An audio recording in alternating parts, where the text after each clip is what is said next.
Sharp. All right. Look, Hey. I ain't bought nothing in a minute. It's 5:30, y'all. We're ready to get this meeting started. We call this meeting to order. Can we have a roll call of the members, please? Here. Here. Here. Here. Okay. Thank you. Who do we have for the flag salute tonight? I did not get a name. North Florida Middle School. Ms. Hampton, would you like to recognize your student? Yes, this evening we have Caroline doing the flag salute for us. Come on up, Caroline.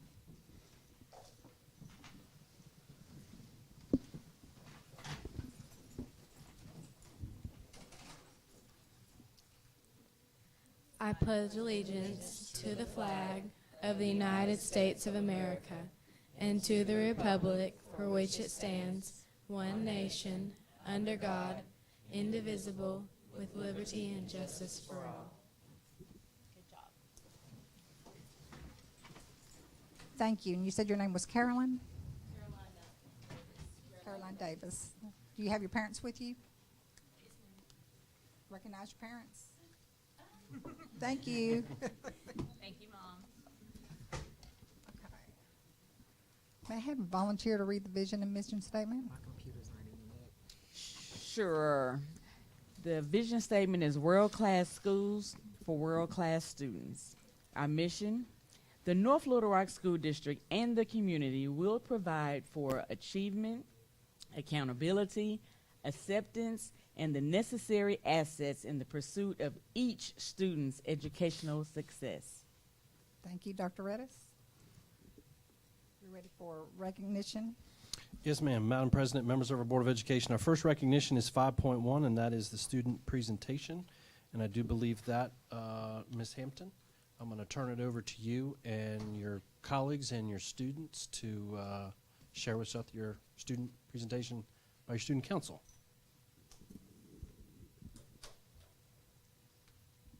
I'm going to pass the mic very quickly over to our student council. This evening, this is the 7th and 8th grade campuses student council representatives. So I will turn the floor over to them.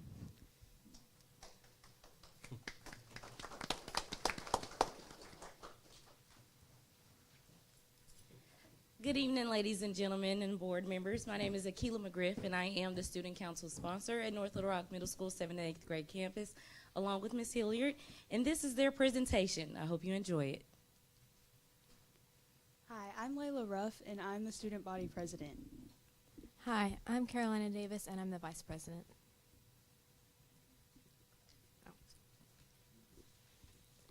So this is about the process to becoming a member of the student council. So first, a Google form was sent out, and we were asked questions, kind of like why you would want to be on student council, and just saying that you were interested. Then we were scheduled an interview. We were sent an email with Ms. McGriff, and we were asked other questions, like what we would like to see improved about the school, and just different questions about ourselves so they could kind of get to know why we were interested in doing this. The election process for officers was pretty much the same. We had to do a Google form to even be put on the ballot. So in our officer positions where president and vice president are only available to the 8th graders to run for, secretary and treasurer are available to 7th and 8th. And our campaign week went a little bit like making posters and stickers, using your words to say, vote for me. And competition was tough, but we had a bunch of great candidates in every single category, and it was amazing competition. And it was announced at our winter dance. And our officers are President Layla Ruff, Vice President Carolina Davis, Secretary Tristan Nolan, and Treasurer Ayana Rennie. So from December 11th to the 20th, we had a food and toy drive. So we challenged students to donate these food and toys, and so our toy count was 64. jars 83, cans 390, and dry foods were 285. We made this kind of like a competition between 7th and 8th grade, and whichever grade brought the most cans had a reward sort of incentive thing. So this is a bit of what it looked like.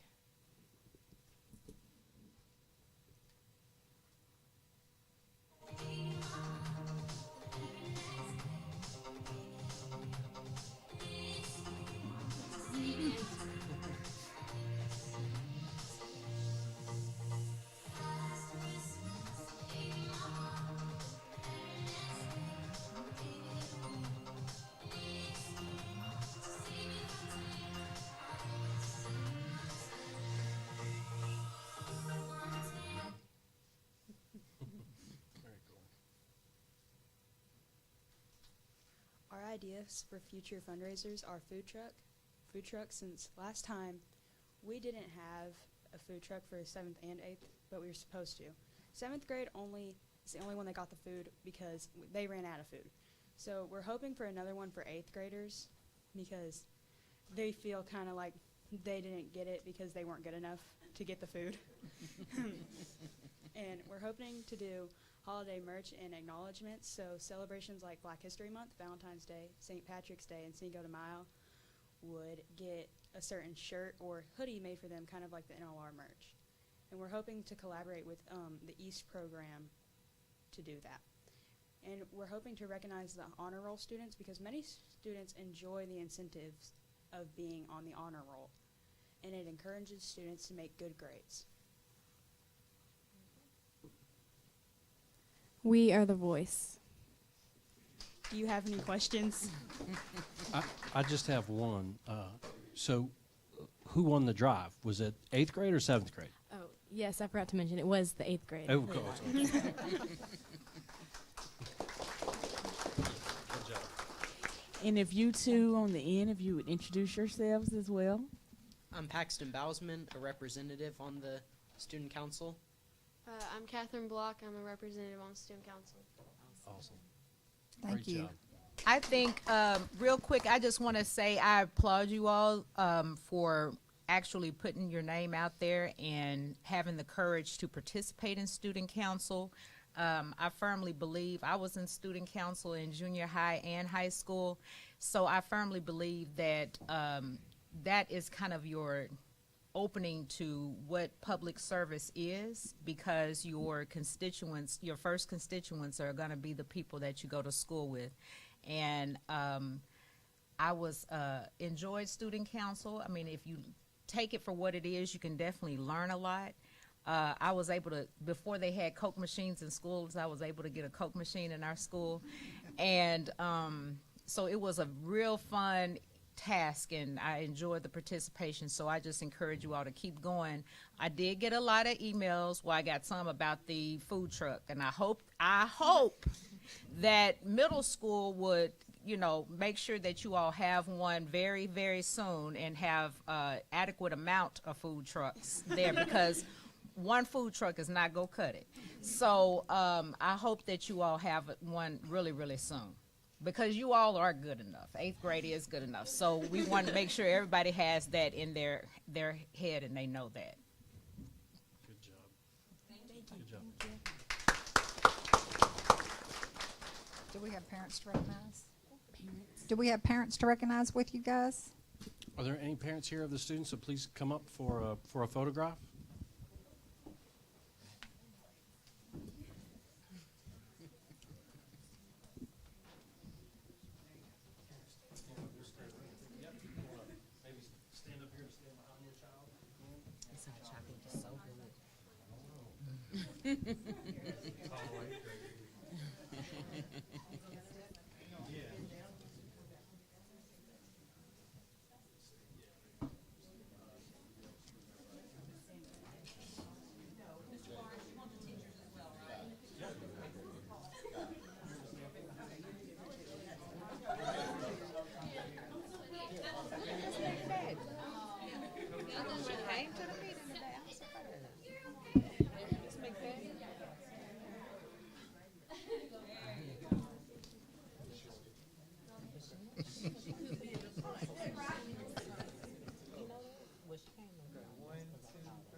me see if this is gonna work now.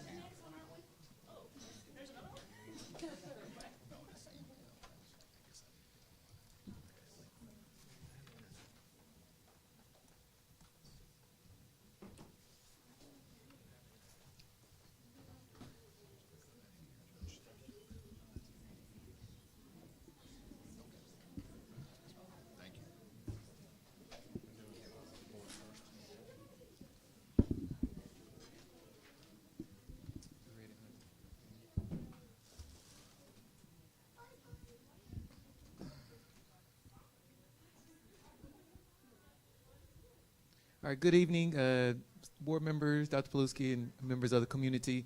So January is School Board Recognition Month, so we want to thank you for all that you do for student, staff, and the community. And of course, we can't get all of our students here, our most prized possession here, but we have a video to recognize their way of saying thank you in this video.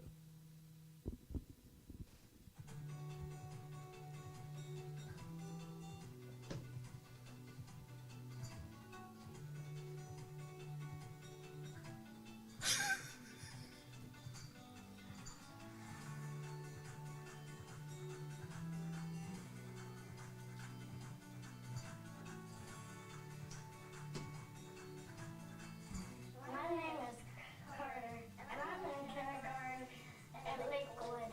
My name is Marley Downey, and I'm in the 3rd grade in Glenview Elementary.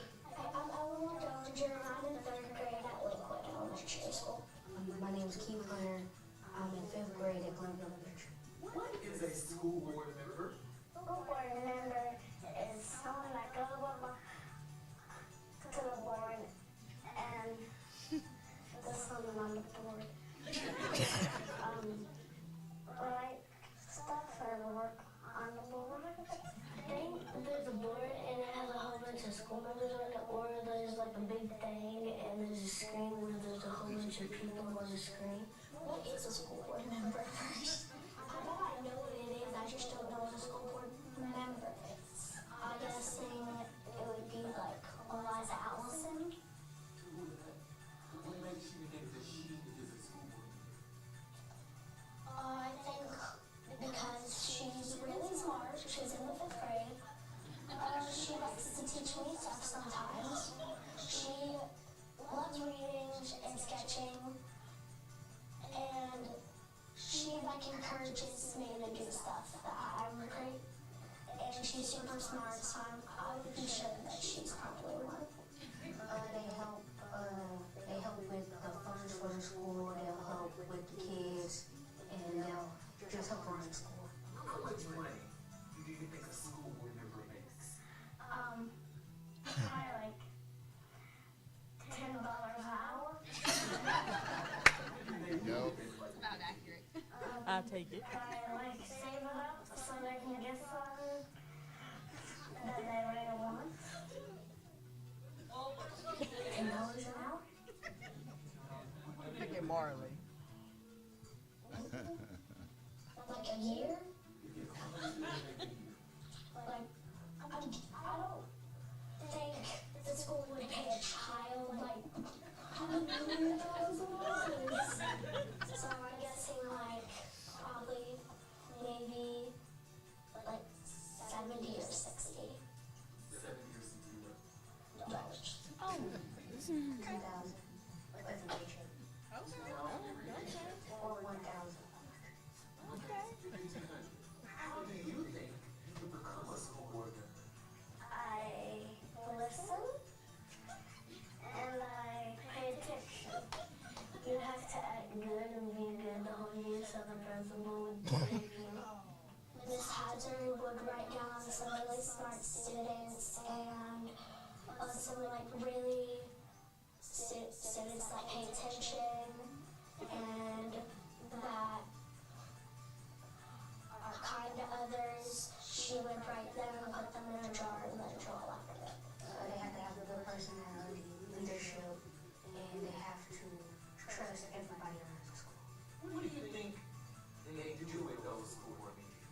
They work and talk about what they're going to do next on the board. Do what they do best.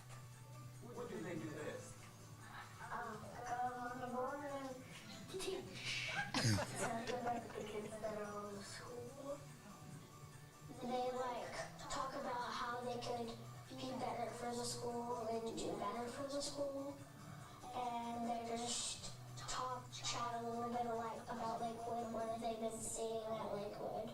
Talk about funds for the school, they talk about what they're going to do next, like behavior bashes, or field trips. If you could tell a school board member something, what would you tell them? How did you become a school board member? Never give up and keep trying to be on the school board. How are you all always around the school looking for kindness? I'm just wondering how they could just stand there or see them even when they're in class. It's just crazy. They can read minds or see the future. They think we know. Thank you, school board members, for all you do. School board members, thank you for fighting for us. Thank you, school board members, for looking out for me. School board members, thank you for everything you do. I really appreciate it.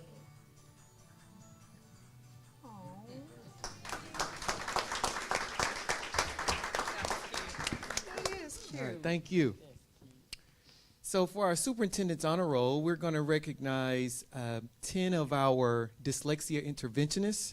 They were recommended to receive this honor from our dyslexia coordinators, Amanda Powell and Gretchen McCoy. They write the following. We wanted to spotlight 10 North Little Rock School District dyslexia interventionists who've gone above and beyond to ensure that all North Little Rock students that need dyslexia intervention get consistent instruction. We went from 4 dyslexia interventionists at the 7th and 8th grade campus down to 3 in November. When this occurred, we felt it was important not to ask one interventionist to carry the load, but to have a rotation of elementary dyslexia interventionists travel 1 day a week to support these students at the 7th and 8th grade campus who need a teacher.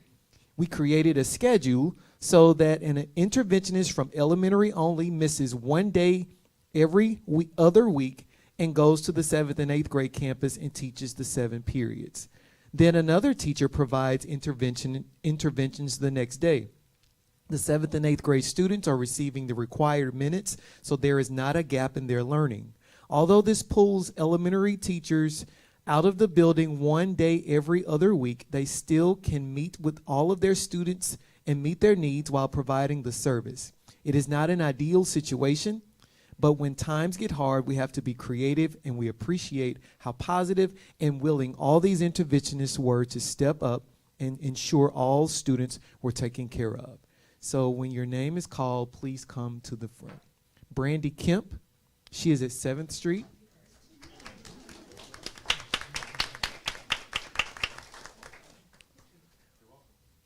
Deidre Lee, Ridge Road.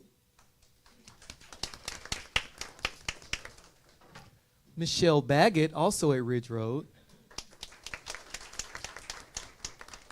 Amanda Garlington, Lakewood Elementary.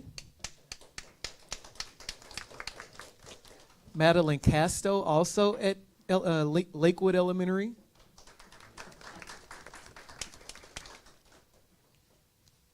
Emily Wyatt at Indian Hills Elementary. Crystal Heiser, also at Indian Hills Elementary. Taylor Thompson, Crestwood Elementary. Tammy Roberts, also at Crestwood.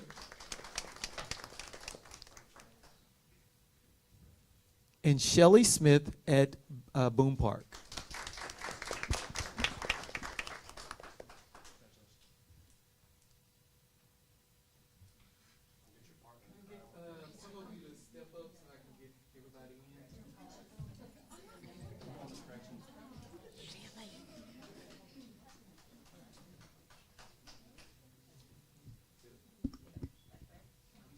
Don't be shy.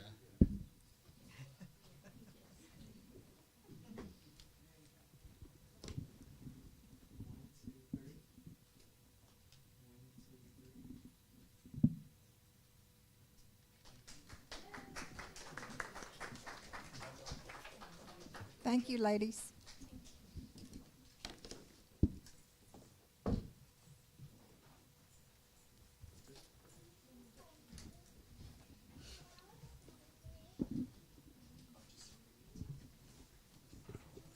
Madam President, we do not have any further recognitions this evening.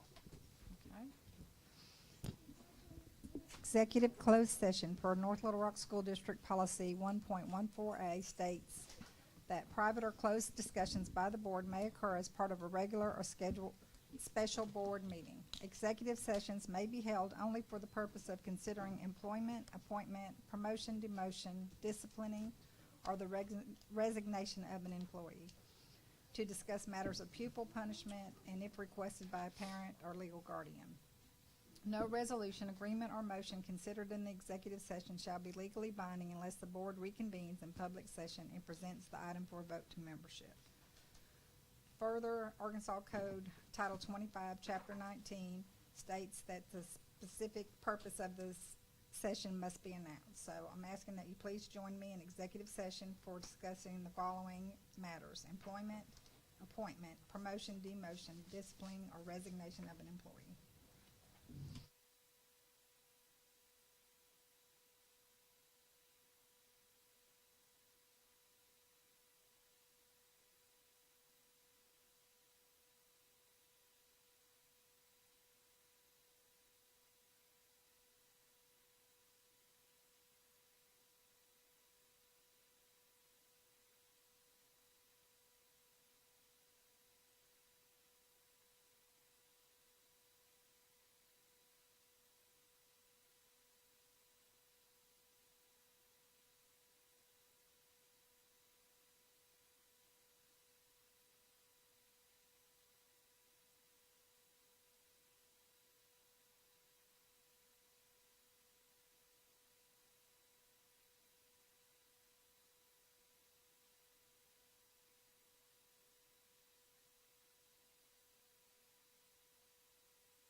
Ready.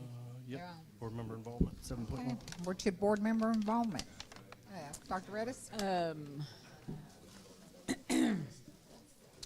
Let's see. I've attended a couple of basketball games, of course, and yesterday we had a superintendent, a board member luncheon. Thank you to Amboy. We had wonderful ambassadors. We had Warren, Andrew, and Lance, and they showed us around the building. Amboy Elementary lunch. We had Christmas break, and we had a few things over Christmas with some families that I assisted with, and outside of that, back to school, back to business. Superintendent lunch at Amboy was, I think that was the first one back from the break, right? Yeah, so that was the first one back from the break. So I definitely enjoyed that and got to see smiling faces at Amboy.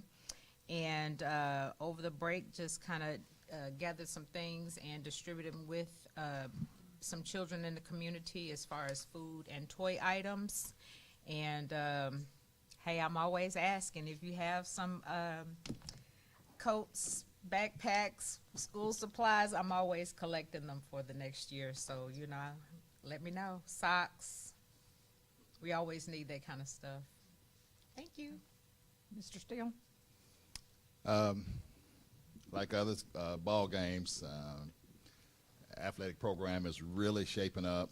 We're really glad at where we are. Girls are still doing great. I think ranked one of the best teams in the country. They're awesome.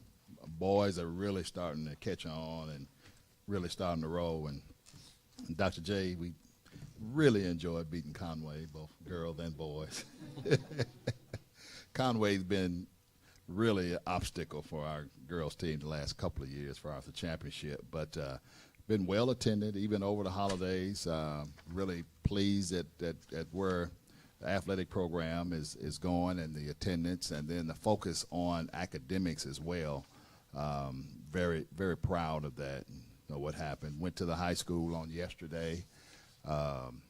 It was a lot of kids very concerned about the unfortunate incident that happened, and I got a chance to visit with the principal and with a lot of the students.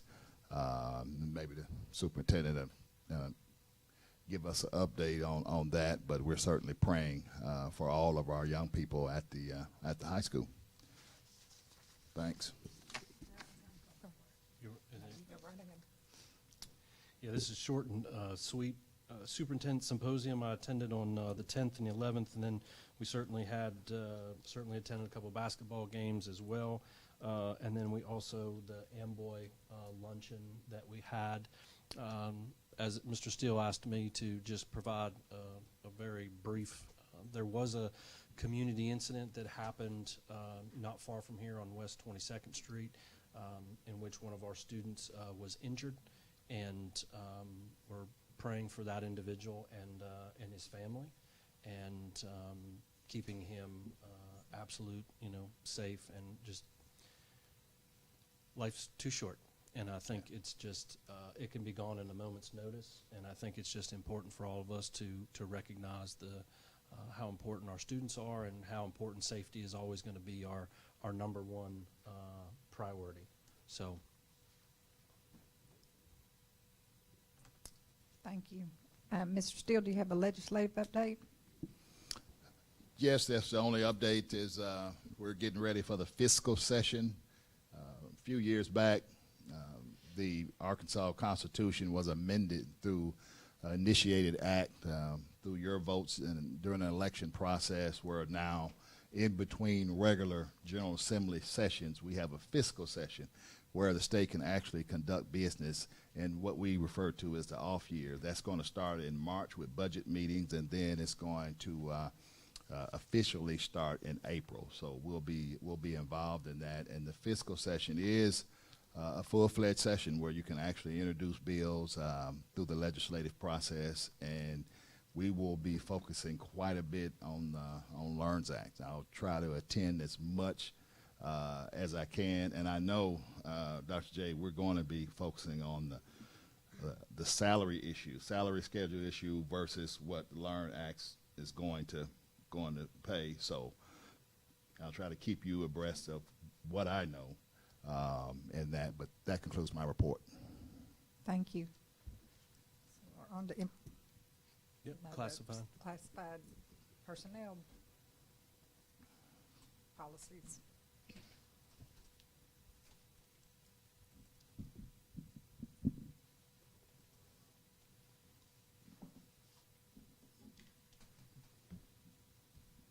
Got quite a bit here. Give me just a second. Good evening. Good evening. Can you pull that a little closer, Ms. Colquitt? I think that will help Closer to Mr. the Knapp. mic? Okay. Yes.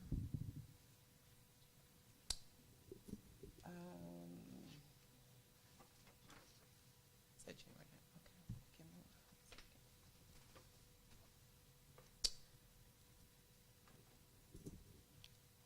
second. Okay, the classified committee, we've met in December. Met on December 12th. I'm not going to read all of this to you because this was posted to the agenda. What we discussed at that time were the proposed policies from the LEARNS Act presented by Mr. Smith. And at that time, we also talked about the Arkansas Teacher Residency Apprenticeship Program, and that has now been approved. So that was in December. Okay, I'm gonna bring you to January. We met on January 9th.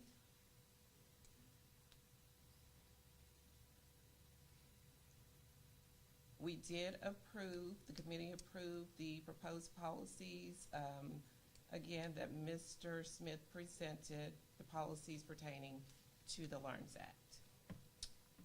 Let's see. The other item we did discuss was the 24-25 proposed district calendars. And at that meeting, it was voted unanimously that option 1, option 2 calendars would be sent for a staff vote with the understanding that the calendar that wins will be the calendar that will be brought as the recommendation to the board as an action item for approval. Okay, so on January 11th, an action memo was sent out to the district staff. It was a calendar survey for everyone to vote, option 1, option 2. On January 12th, there was a staff member that brought to my attention that the 24-25 calendar was 1 day short of a closed date on the calendar, and I will explain that. Just give me a minute just to get my timeline here.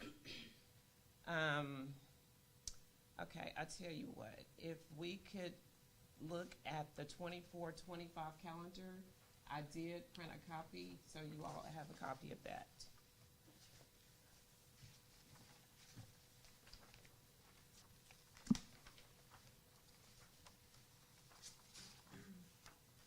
The concern about the calendar is that in March of 2017, the district found ways to reduce the budget due to a loss of DSEC funding. As a result, at that time, the board approved cutting 252 contract day employees to 245-day contract employees.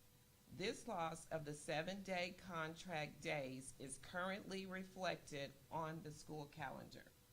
So if you go with me again to the 24-25 school calendar, the CL days, which are the closed days, they are in blue on the calendar.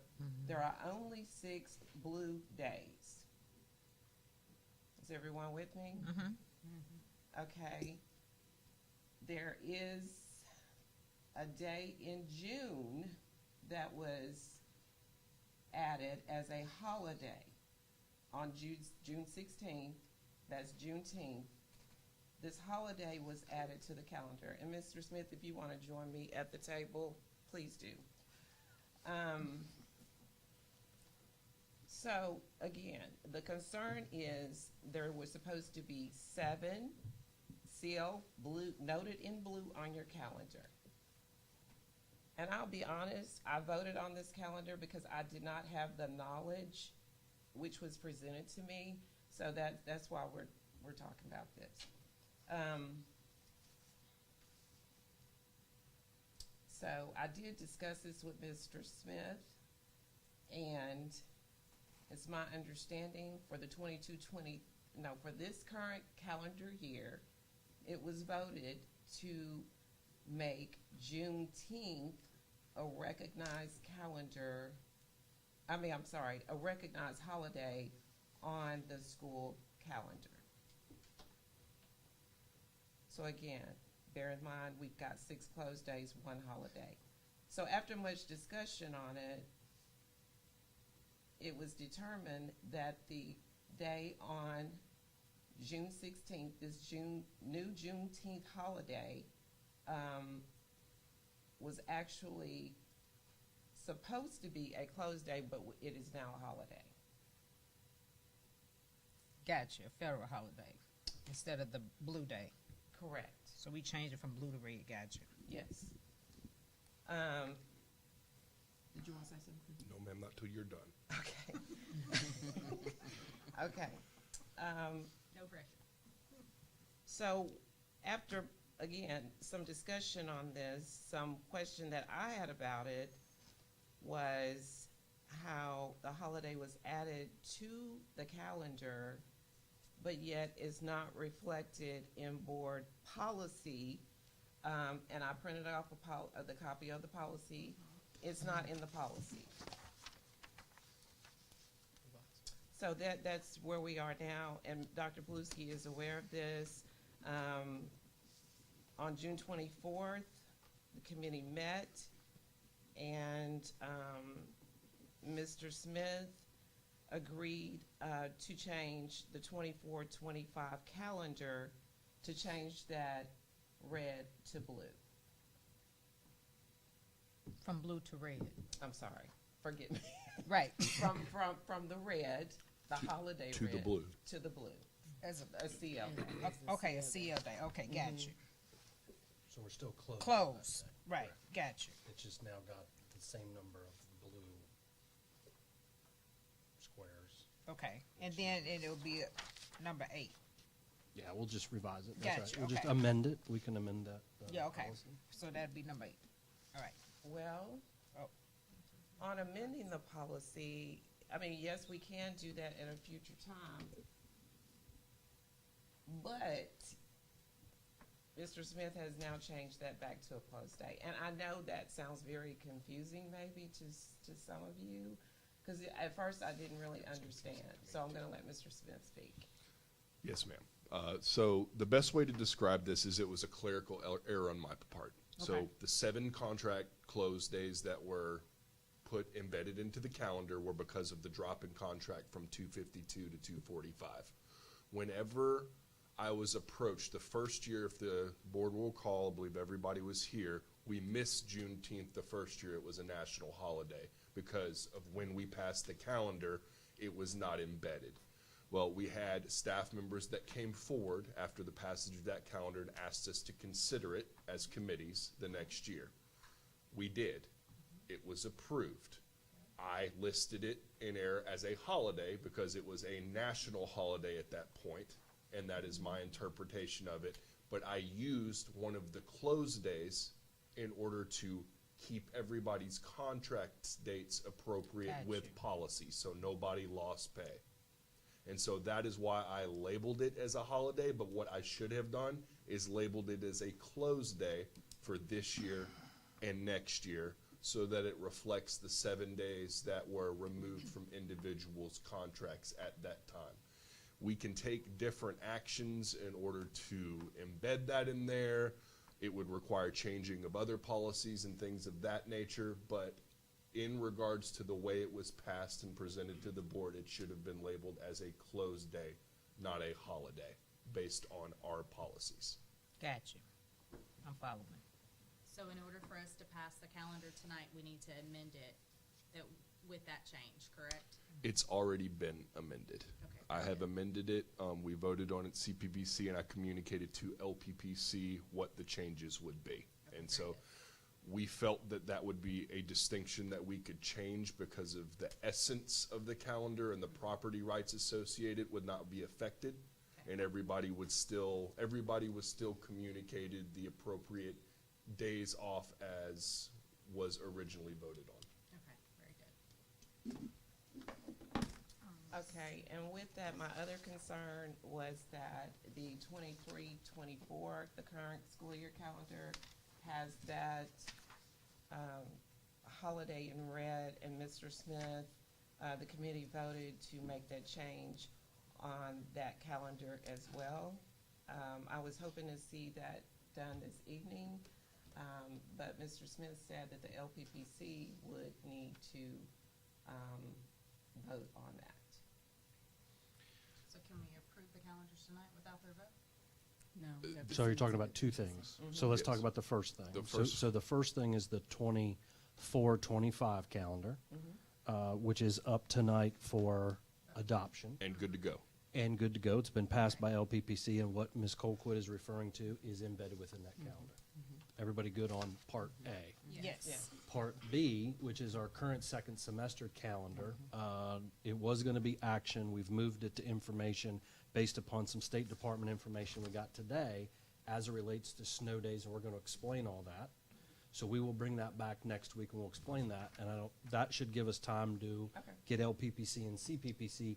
So when it comes before you next week for the amended 23-24 calendar, it will include Ms. Colquitt's request that she's brought forward. So this part B Everybody is good? just for information, right, tonight? We're good. Okay. Information on the current calendar. Right. Adoption on 24. Next year's On calendar. A, yeah, Everybody good? that's what, part B is just information, part A, we go vote on that. Yes, ma'am. Gotcha. All right, that's all I have. Thank you. Are there any Question? Yeah. What about, Just confirm the 15th, January 15th, that's the King holiday. Sounds, yes, sir, I believe so. yeah, we are, Yes. so, let me ask you a question, so on this third one, the one that we've already, this was approved, this was the year that it was the one that was approved January 21st, 2022, that was the year that it was just adopted or gone into law, correct? The Juneteenth holiday, because it's not on here at all, so that was the year that it was. Yes, ma'am, that Okay, was the gotcha. one we missed. Okay, And gotcha. in that year, that was whenever we were asked to consider it for this year, which was the first year it was embedded in the calendar. Okay, gotcha. And so by changing this year's calendar and by correcting it on the one that's coming before you tonight, everything will be appropriate as far as color schemes, everybody having a Gotcha, so clarity to go going from red forward. to blue. Gotcha. Okay? Are there other questions? No, just on the B part, let me just confirm. Sure. She said sorry, got a text message. Oh, about how we're going to make up the snow days. Yes. You're going to deal with that a little Yes, later. that's Okay. going to be I'm coming information, back for Mr. that. Steele. We'll have Okay. a whole kind of deep dive into that in just a Well, couple they're seconds. watching. Okay. All right, thank you. Thank you. Thank you, Ms. Colquitt.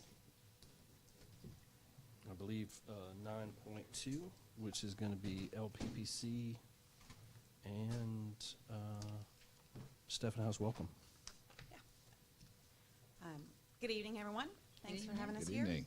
Before I start with our report, I'd just like to do a quick brag on Mr. Smith. This year, he's been extremely helpful in getting information to us and working with us with all the different issues that are going on. And I just would like to personally and publicly say thank you for his professionalism and his fairness and in working with us. So we don't often get a lot of brags up here, so I thought sometimes we need to do that. We'll keep them till tomorrow, no, just playing. Okay, so I'm just going over our December minutes for right now. There's been a lot happen between December and now, but we had previously talked about doing some dress code changes and amendments, and so that was taken back to the executive team at the end of the December meeting. So for now, that's kind of a moot issue at this time. So we haven't really moved forward with that. We did want to make sure and go back because there were some issues with some things we needed to fix. Secondly, we did work on the PD calendar. We have discussed going away from a traditional calendar, and we do have a new committee, a subcommittee formed that will meet this coming Monday that is going to start looking at different types of calendars because we know that it takes time to make changes. So we're going to be analyzing different calendars from around the state and what our Central Arkansas folks are doing and looking at some different options. But we decided that that the traditional calendar would be best for the upcoming year. So that's kind of where we are with that, and then I know that there will be an approval tonight on that. We have also started working on the subcommittee stipends. We had a work day this week on Tuesday, and we have started analyzing every stipend that the district has, and that takes quite a long time to do. We have compared that with 6 different districts that are the same size as ours. So we have looked at every stipend from Bryant, Conway, Fayetteville, Cabot, there's a few others. And we are seeing whether or not people are paid for everything that we are paid for, or if they might be paid for something that we're not paid for. And we're doing that on both the athletic side as well as the non-athletic side. And so that's quite a task, and we will be presenting on that later in the year. So I wanted you guys to know that work is being done, and we appreciate the work days that you've allowed us to have to be able to do some of that. Right now, we are looking at the idea of the stipends are very similar. So we're kind of going with a Bryant type of model where they take, because they have a very similar enrollment as us.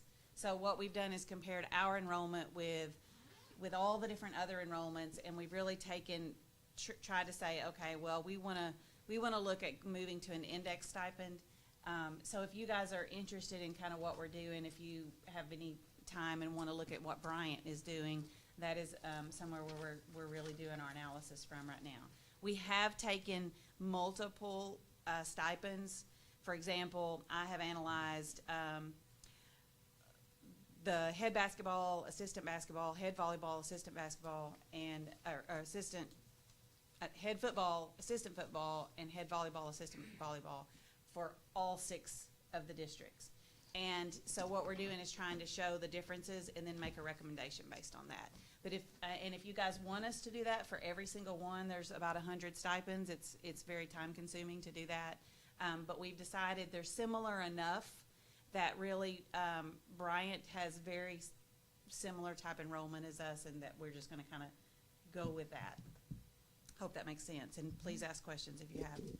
I have a question. Yes. Do you know how they formulate their stipends in Bryant? Because I feel like we need a formula, just a straight formula that we can say, it requires this much extra time. Mm-hmm. You're supervising these many students, Mm-hmm. and you need to be paid for your time. And so it's real simple. Right. I'll let you speak on that. Yes, ma'am.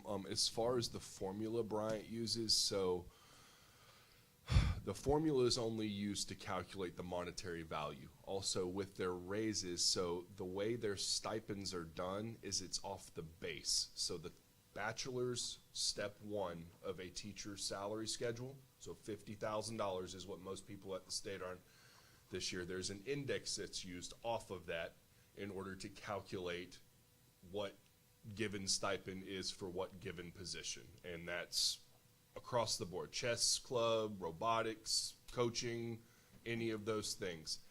How they arrived at those indexes, I do not know.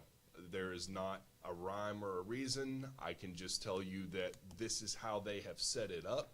There are values associated with as raises are given, and as that top left box increases, their stipend schedule grows with the raise. And so it is always a part of the consideration of the raise. And so whereas at North Little Rock, we have stagnant stipends. It does not grow with the raises. It requires two separate passages, a passage of stipends and a passage of salary schedule in order to make an adjustment to both.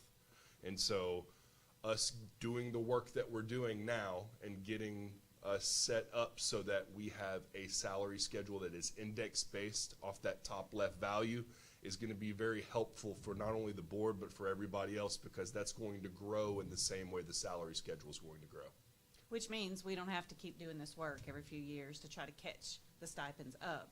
It will just happen automatically. Correct. Yeah. Okay. All right. It just seems like if it's a flat, I don't know if there's different rates for different things, like is athletics a higher Definitely. rate? Yes. And then, because I'm thinking, why would you pay chess club the same thing, you know? We don't. You So don't. there has to be There's some way different to- amounts for every single position. Okay. And if you go to look at Bryant's, I mean, it's numbers like 0.214, which is 21.4% for a head coach in a particular sport. How they arrived at 21.4%, I can't tell you. But then you go look at chess club, and it might be 0.042, which is 4.2%. And so all of that is based off that $50,000 lane one, box one. And so it grows. Yeah. Okay. I would love for you guys, if you're interested and you wanted to be in on any of our discussions, or we have Zooms that where you could kind of see the work that we're doing. They also add in days to theirs. So at Bryant, now this is not in every position, but in most of the athletic positions, they get both an index as well as days. And then they add those two things together to give their final thing. We don't want to do that. We don't want to do days. We want to, there's a different type of model out there that we're looking at. Cabot does, they embed their days in their contract. So yes, you are expected to work a certain number of days, but you would work with your direct supervisor or your athletic director, and that you'll work out on a calendar what days you're going to work, whereas that's not necessarily you're not going to be paid per day. You're going to get an index that will give you the value of those days, if that makes sense. And it gives a fluidity to the athletic department and the extracurricular department. For example, if you have a coach that has a baby one summer, well, he might not be available for that first bit. And so he's working out with the athletic director and the head coach for that particular sport when his days best fit in that process. And so it would be the same thing for anybody else that holds any sort of stipend role.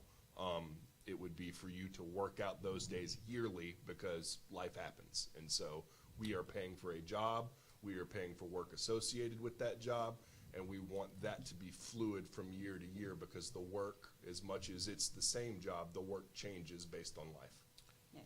I would suggest, Mr. Smith, that this is a information item topic in and of itself, just to talk about stipends. And I would suggest maybe when we're ready at a point, just for background and information, I think that would be good for all of us just to have Yes, an and we're information not looking time. for any action tonight. We just want you guys to understand No, it's a I- really yeah. complicated Well, issue. and that's my point. Yeah. Is I think it could be its own standalone topic Right. that needs. And it'll take a good long while for us And to when you go all through do all your of it. meetings, if you're there by Zoom, feel free to make sure that we get the link. Yeah, Just certainly. email it to us, and if we can get on, that'll be great, and that way we can have an opportunity. It's to kinda- really important that we all are on the same page and we all understand the process, because it is such a change for the district that we'll have to be explaining it to the public pretty extensively, and everybody needs to know how we're making it happen. So I just wanted to bring that up so that you guys know that's some work that we're doing. We'll be ready to move on that later in the year. Thank you for that. Let me see if there's anything else the early release feedback, you guys have already moved on that, so we don't really need to do that. And then I just appreciate the work days that we've had. We may have to have more work days in the future, but right now, we've got a few of us that know how to do the math, and so we're focusing on doing that in a smaller subcommittee. So I think that's it. Good. Thank y'all. Do you have any Thank questions? you. Appreciate Thank you. you, Ms. Appreciate your Stumphouse. time. If you can do that, I will love you forever. I have been after that since I've been on the board. So, yeah, any help, any input, let me know.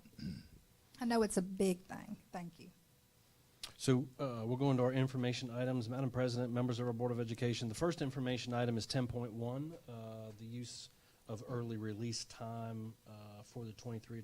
And I'll ask my colleague, Mr. Jacob Smith, Executive Director of Human Resources. Obviously, we had an unexpected winter break, and we're off for 5 days. And so, and there's a lot of confusion about AMI days. And so we do have to make up 5 days, but tonight Mr. Smith is going to present a proposal that we've worked with both LPPC and CPPC that we would like to recommend so that we can automatically make up 4 days relatively quickly. Mr. Smith, welcome. Thank you, Dr. Paluski, Madam President, members of the board. So what you'll see before you is our current calendar, and it's the adjusted one that the board so graciously adjusted for the eclipse day, if you guys will recall. And so now our plan is to go through the 30th of May and through Christmas break, and then going into the second week back. As Dr. Paluski alluded to, we had inclement weather. And we had inclement weather that lasted from the 16th to the 22nd, adding to a total of 5 days. So with LEARNS, we all know under a traditional calendar, AMI went away. But there has been quite a bit of feedback given to the Department of Ed, and so we have been actively seeking information from them and working with them. But Ms. Hale has also been in contact with her field rep, because she is the individual that manages the student information system through the state and manages the cycle reports in which our calendar is reported. And so minutes, all of those things, master schedules, all of that is inputted into the system. So one of the asks is that how could we use our available time in order to make up some of these inclement weather days? And so Dr. Paluski, I believe, received a lot of feedback from the community, from different staff members, things of that nature. But our proposal is that we would like to ask, we've asked the staff, we would like to also ask the community if using our early release time for the remainder of the year would be a best use of our time, so that our students would get out as close to on time as physically possible. And so, Mr. Nannon, if you, board, before you go, board, the 22nd, so we're canceling this week's early release, which was scheduled for the 24th. That was yesterday, because we didn't do a full week. And so all of those orange days remaining is the conversation that we're having. But even on the weeks, so like on February 5th, 6th, and 7th, we don't have an early release day that week because it's not a full week, because of parent-teacher conferences and no school. Because of our 380-minute day, we are still banking 20 minutes a day. So that's 60 minutes that week that we can use for student contact time as well. And so if you will go to the chart, Mr. Nannon, that you had up first of all. This is the remainder of our early release time. It totals 1,680 minutes. Divided by our 380-minute day gives us 4.42 days. Dr. Paluski attended, was able to receive the information from a superintendent's meeting today in which the commissioner was at. There is a waiver process that we are working through, that this time that is available that we have communicated might be more. It just depends on the feedback we're given, but we are very confident that this time is available. So this would allow us to make up 4 of the inclement weather days, and then I would have a conversation with Dr. Paluski about how to use the .42 day, whether we would leave some early release time in there once a month or something like that so we using our time in the best means possible. But with that being said, this would just increase our school year to May 31st, that Friday. So students would be required to go one more day past our planned eclipse day calendar that Friday, and then they would be off for the summer if we are able to, if the board approves this and with the community feedback and staff feedback. With the caveat, Mr. Smith, that we have no more inclement weather. Correct. Now and the Correct. remainder of the year. Correct. The other thing I just want to add is that the law says we have to be in school 178 days or 1,068 hours. And so today, in a meeting with the secretary and other superintendents, they just came out with a waiver process. We feel confident that we're going to put that waiver forward. The only thing that we have to do is seek community input from our families to attach that, which tonight will be information. We would send that survey out tomorrow on the top 5 and get families, feedback if they agree with eliminating early release for the 15 early release for the remainder of the year and go to a normal schedule, which would make up the 4 days of the 5. So let me ask this question real quick. This survey will go specifically to the staff to see how they feel about it, and then So we've already done that. So we've worked with LPPC and CPPC. Okay, so and we're teachers good. are good on this We're- early we're- release. we're- Okay. Yes. Okay. But the piece that we need to do is with get the parents. community. Okay. Okay, with the parents and the community. Okay, got you. And that has to be included, that we've done that due diligence in applying for our waiver. Okay. Would all this So are you take saying place- that the Department of Education has to approve? So this right here that's before you, the use of the time going forward is, Ms. Yeah, Hill just has- extending that time that we're using for early release now. I'm not a big fan of early. I think the early release program needs an early release. Yes, sir.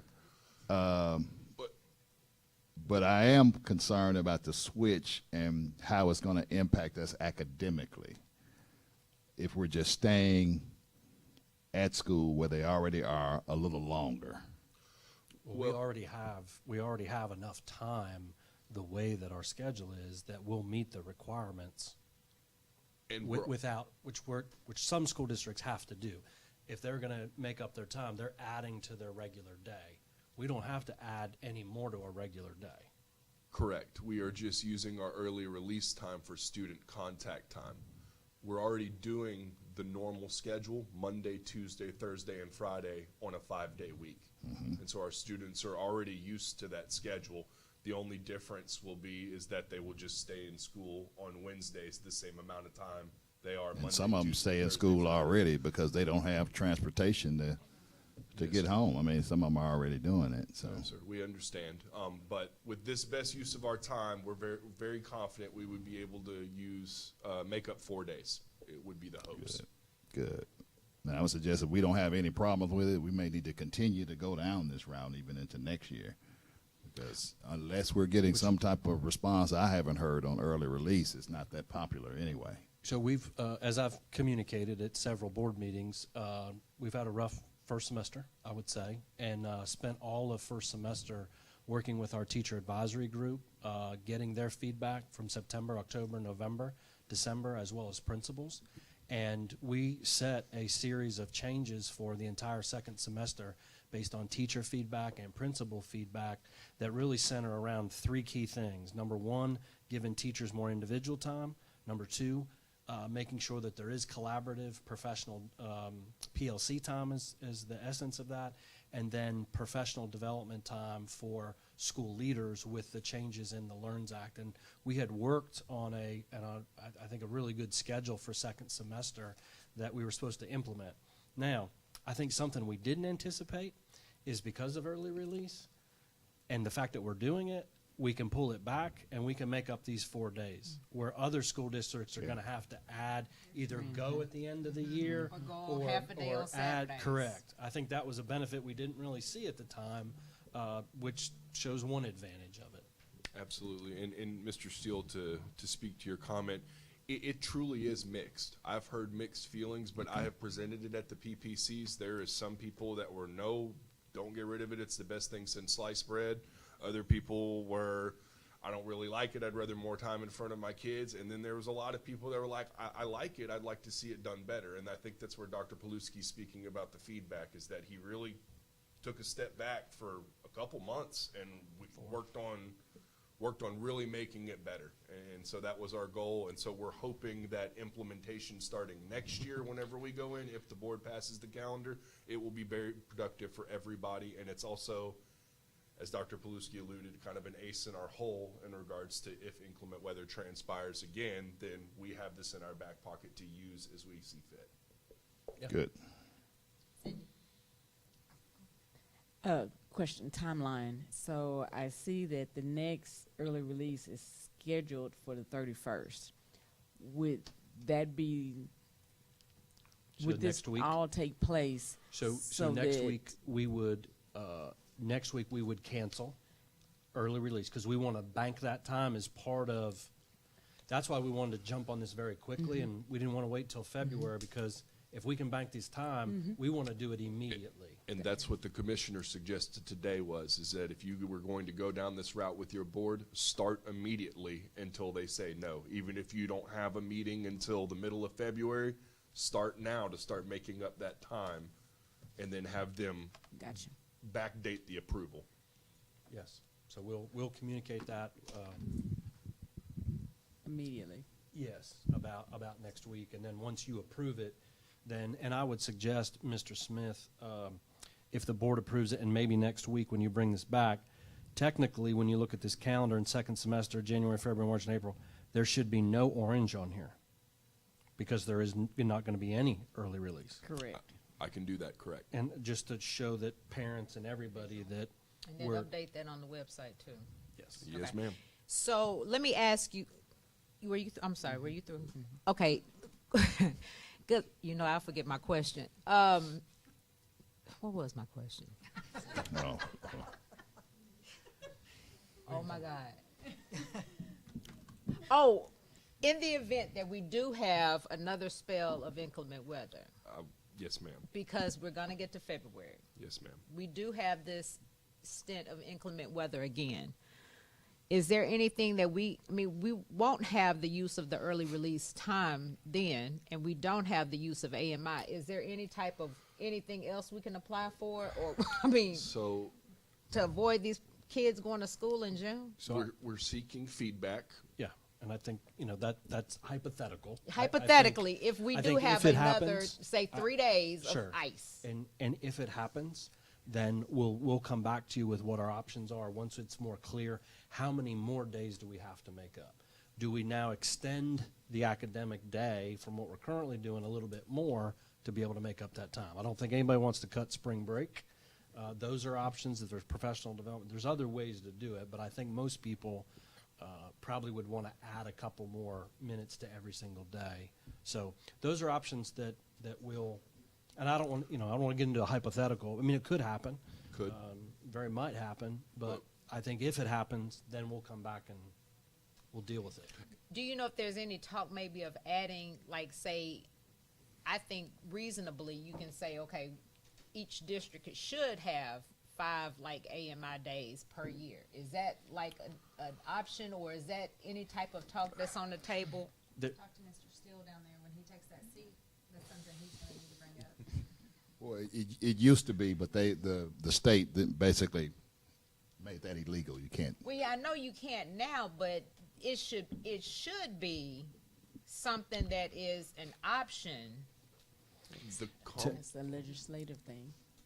The Right, conversation and it's like, that why nobody thought of that? I have no idea. In Arkansas with the ice and the snow. The conversation that I That heard wasn't today on the superintendent's meeting was that the commissioner is of the opinion that face-to-face learning is the best thing for all students, whether It should always be the first option. and that was his voice, was that No maybe duh. we should look at a system to where we have a certain number of inclement weather days embedded, and then after that point, then maybe making AMI an option, but us trying to come up with what a reasonable solution would be that makes sense for everybody involved. And so I think based on this first stint through Learn's, kind of like we went through our growing pains with early release and things like that, I think everybody's trying to learn and go through this, and now that this is real, there's I'm sure their email boxes are full, and so they're having conversations and questions at their level too about what's the best way that they can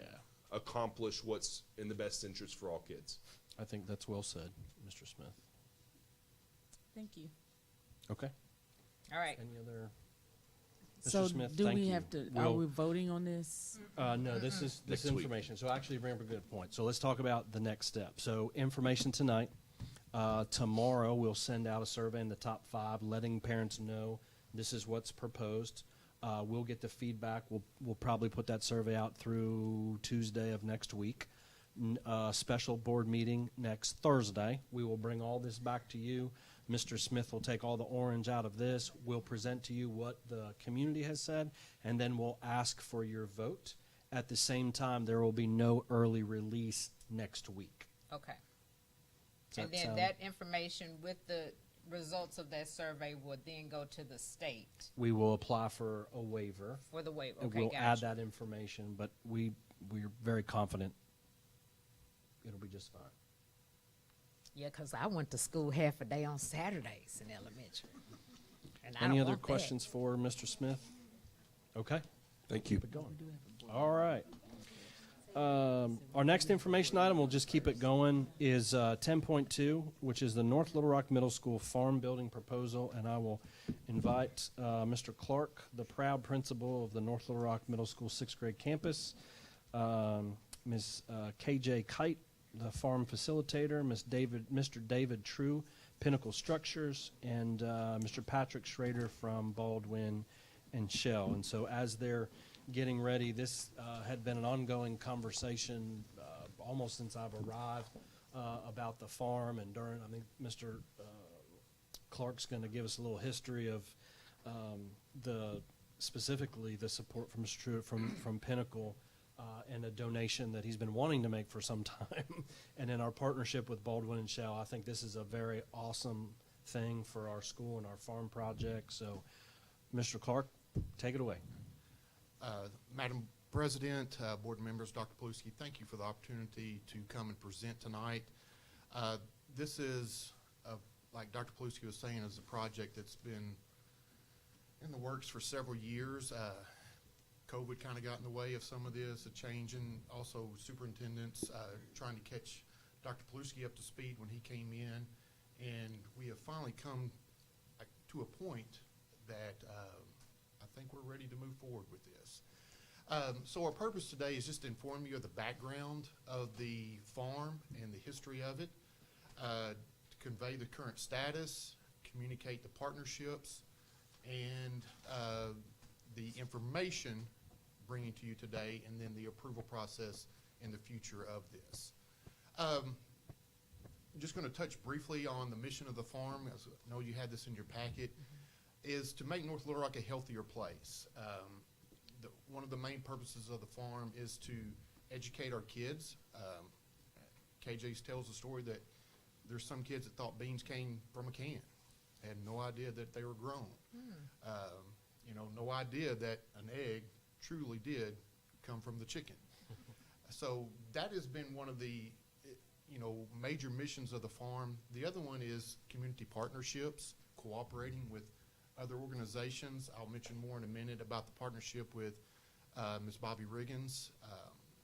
But we have kept the farm as part of our EAST program because we want our kids or the farm kids, to come up with their own projects. They are the ones that run the farm. And KJ is just the facilitator. Now, she's having to go 90 to nothing because all the kids are wanting to do different things, but she is the one that's trying to push them in the right direction and not tell them, you have to do this, you have to do that. The kids are making their own mistakes and then learning from that. History of the farm. In 2013, I guess you could say the farm officially began with 2 students and 4 tomato plants. And I just learned a while ago that one of the 4 died before it even produced tomatoes. But the 2 students that started the farm were ambassadors. They became East ambassadors nationally because of the farm project. Awesome. When established, we had 682 identified homeless students in North Little Rock School District. Wow. And this is where we worked with Ms. Riggins on providing food for those homeless families. All the food that is harvested that Ms. Riggins can take is then taken, and she tries to distribute that to our homeless people, homeless families, as quickly as possible. Some of it is kept for educational purposes. She's taught them how to make pickles, pickle okra, do the canning process on some of it. So anything that's not used for educational purposes is then pushed on to Ms. Riggins. One of the biggest years that we had is in 2021. We had over 1,400 pounds of fresh produce. Ms. Riggins couldn't even give it away, believe it or not, because we had so much being fresh. We have to get rid of it pretty quick. So that was a big year. Since 2013, we've had over 1,400 students involved with the farm. And some of those are for multiple years, like they are involved in the 6th grade, stay on in the 7th, stay on in the 8th. She will even have high school kids that will come back in the summer to help with those kids. In 2017, KJ developed the summer experience with 13 students. That's where they work all summer long because the farm doesn't stop. Animals have to continue to be fed and cared for. Now, this last summer, we had 59.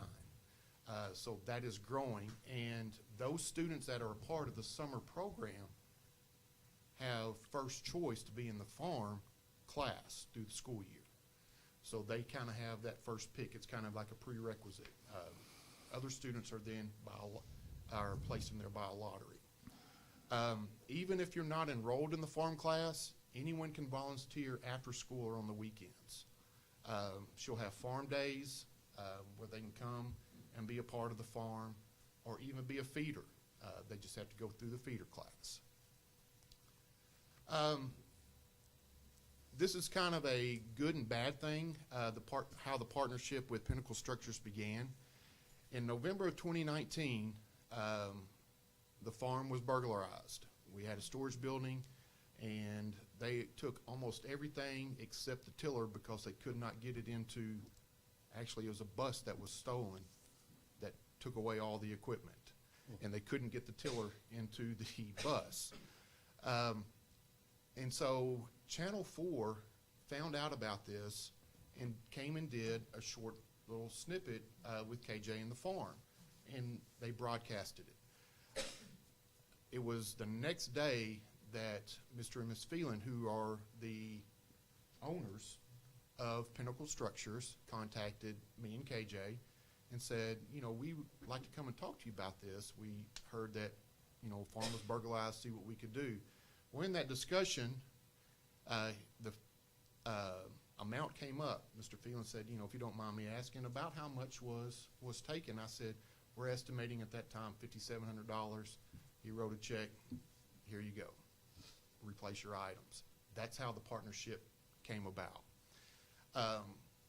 He came and met with me a couple of weeks later just to kind of check and see how things were going. He said, if you had one thing that you could ask for the farm, what would it be? And I said, our dream was to always have a building up there so that we could have everything in one place. And he said, that's what I do. And he said, let's work that out.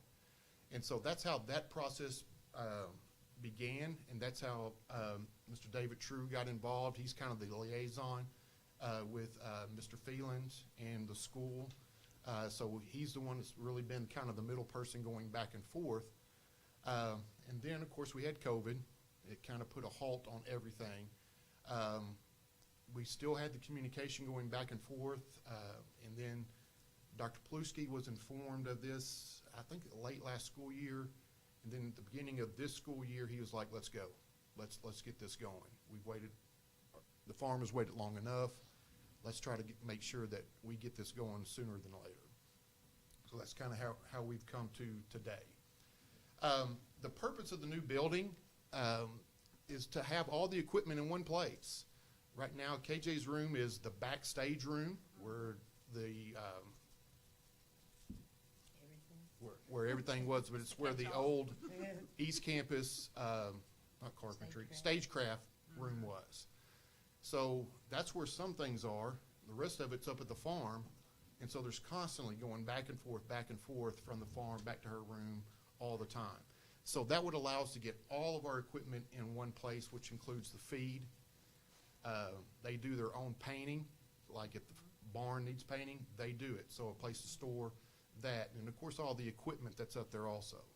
They do all the mowing and edging up there in the summers also. And then of course what we just came from, the inclement weather, is a place where the animals could be stored or housed when inclement weather comes. Did we lose any animals? No, ma'am. Okay, good. Sorry. They were all moved backstage. Bless your heart. Yeah, twice. So we had all the chickens, ducks, and rabbits I have a question. all inside.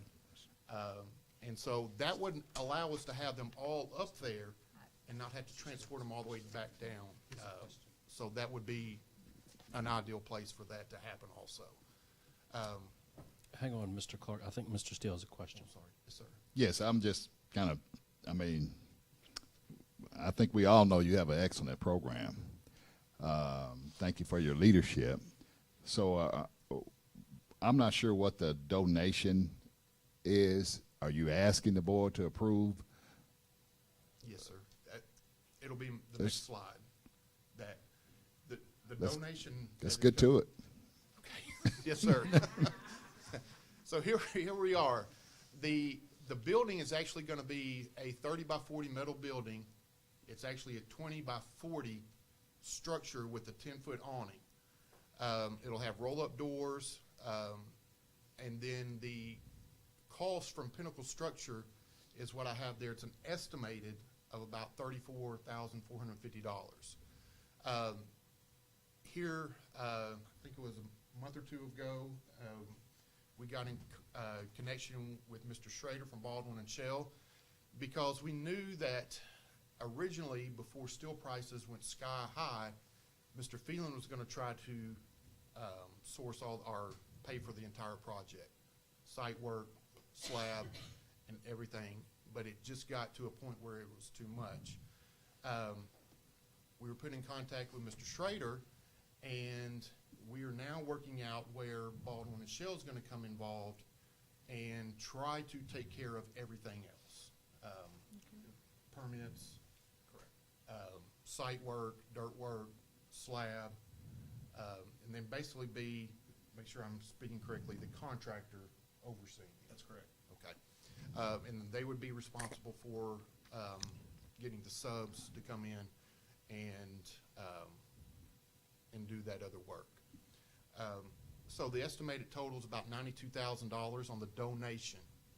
I actually had a conversation with Dr. Paluski this morning. Mainly, we're wanting to bring this to you to inform you tonight of what is happening, and we're trying our best to where there is zero funding from the district, because this is actually really the way that East works, is where you get communities involved to make things happen. And we are so lucky that we have had Mr. True and Mr. Schrader jump in on this and be involved. And so that's kind of where that is coming from, is informing you tonight and then hoping to get your blessing as an action item to move forward with the donation, hopefully maybe Next Thursday. Next Thursday. With the donation of the $92,000, is that what you're asking from the board? That's No. correct, Mr. Steele. Yeah, to approve Correct. the To approve the donation to donation. happen. Yes. Okay, Mr. Superintendent, will you support this? 100%. Why are we waiting till next Thursday? I have a quick question, Because if it you has don't to be mind. on the agenda. As far as like the building and all that kind of stuff, and God bless you, Mr. Phelan, for stepping in and you know, having a heart of service to do that. I love that. And Patrick, you know, I appreciate everything you do. I can call you on a moment's notice if it's reading a book or whatever in the school. So I definitely appreciate you. But I want to ask a little step further. What are we doing to make sure that now all of this is going to take place? because I think it's safe to say you have all our support with this. But what are we gonna, have we talked about the security mechanisms, or have we put some measures in place as far as making sure that we have cameras and all that kind of stuff around the area to make sure that we do a further, this is secured, or we have eyes on it, or what's the deal there? Sure, that gets into a whole separate Okay. side. I mean, it is a facility that is on campus, you know, but as far as this, yes, we can talk about the safety Okay, and so that- security. okay, But that'll keep be a in mind, it's just like separate- students going out to the Gotcha. playground every day. They are on campus, but it's not like they're fenced in a particular area. Tonight is just simply to inform the board this awesome donation and this awesome partnership in order to move forward. If it's one thing I've learned, the board always wants it in information first, allows the community to digest it. We're going to have a board meeting next week, so it's only going to be a few days. But we want to be transparent with the public and the donation, because if there's any questions or concerns that the community has, so that we can move forward as soon as we can. Madam Chair, I have 2 questions. First question. I'm going to be optimistic. When we build a new middle school, how will it affect the building and all that? That is actually in the presentation on how the building would be utilized. We ain't gotten there So yet. on slide 11, he's got a whole, Okay. I'll wait till you to ask me that. This one is the second question is not on there. You mentioned volunteers can come on the weekend. Can the high school students that need volunteer hours, can they use that for their credit? They already do. I mean, well, I don't know about for credit now because that's out of my wheelhouse.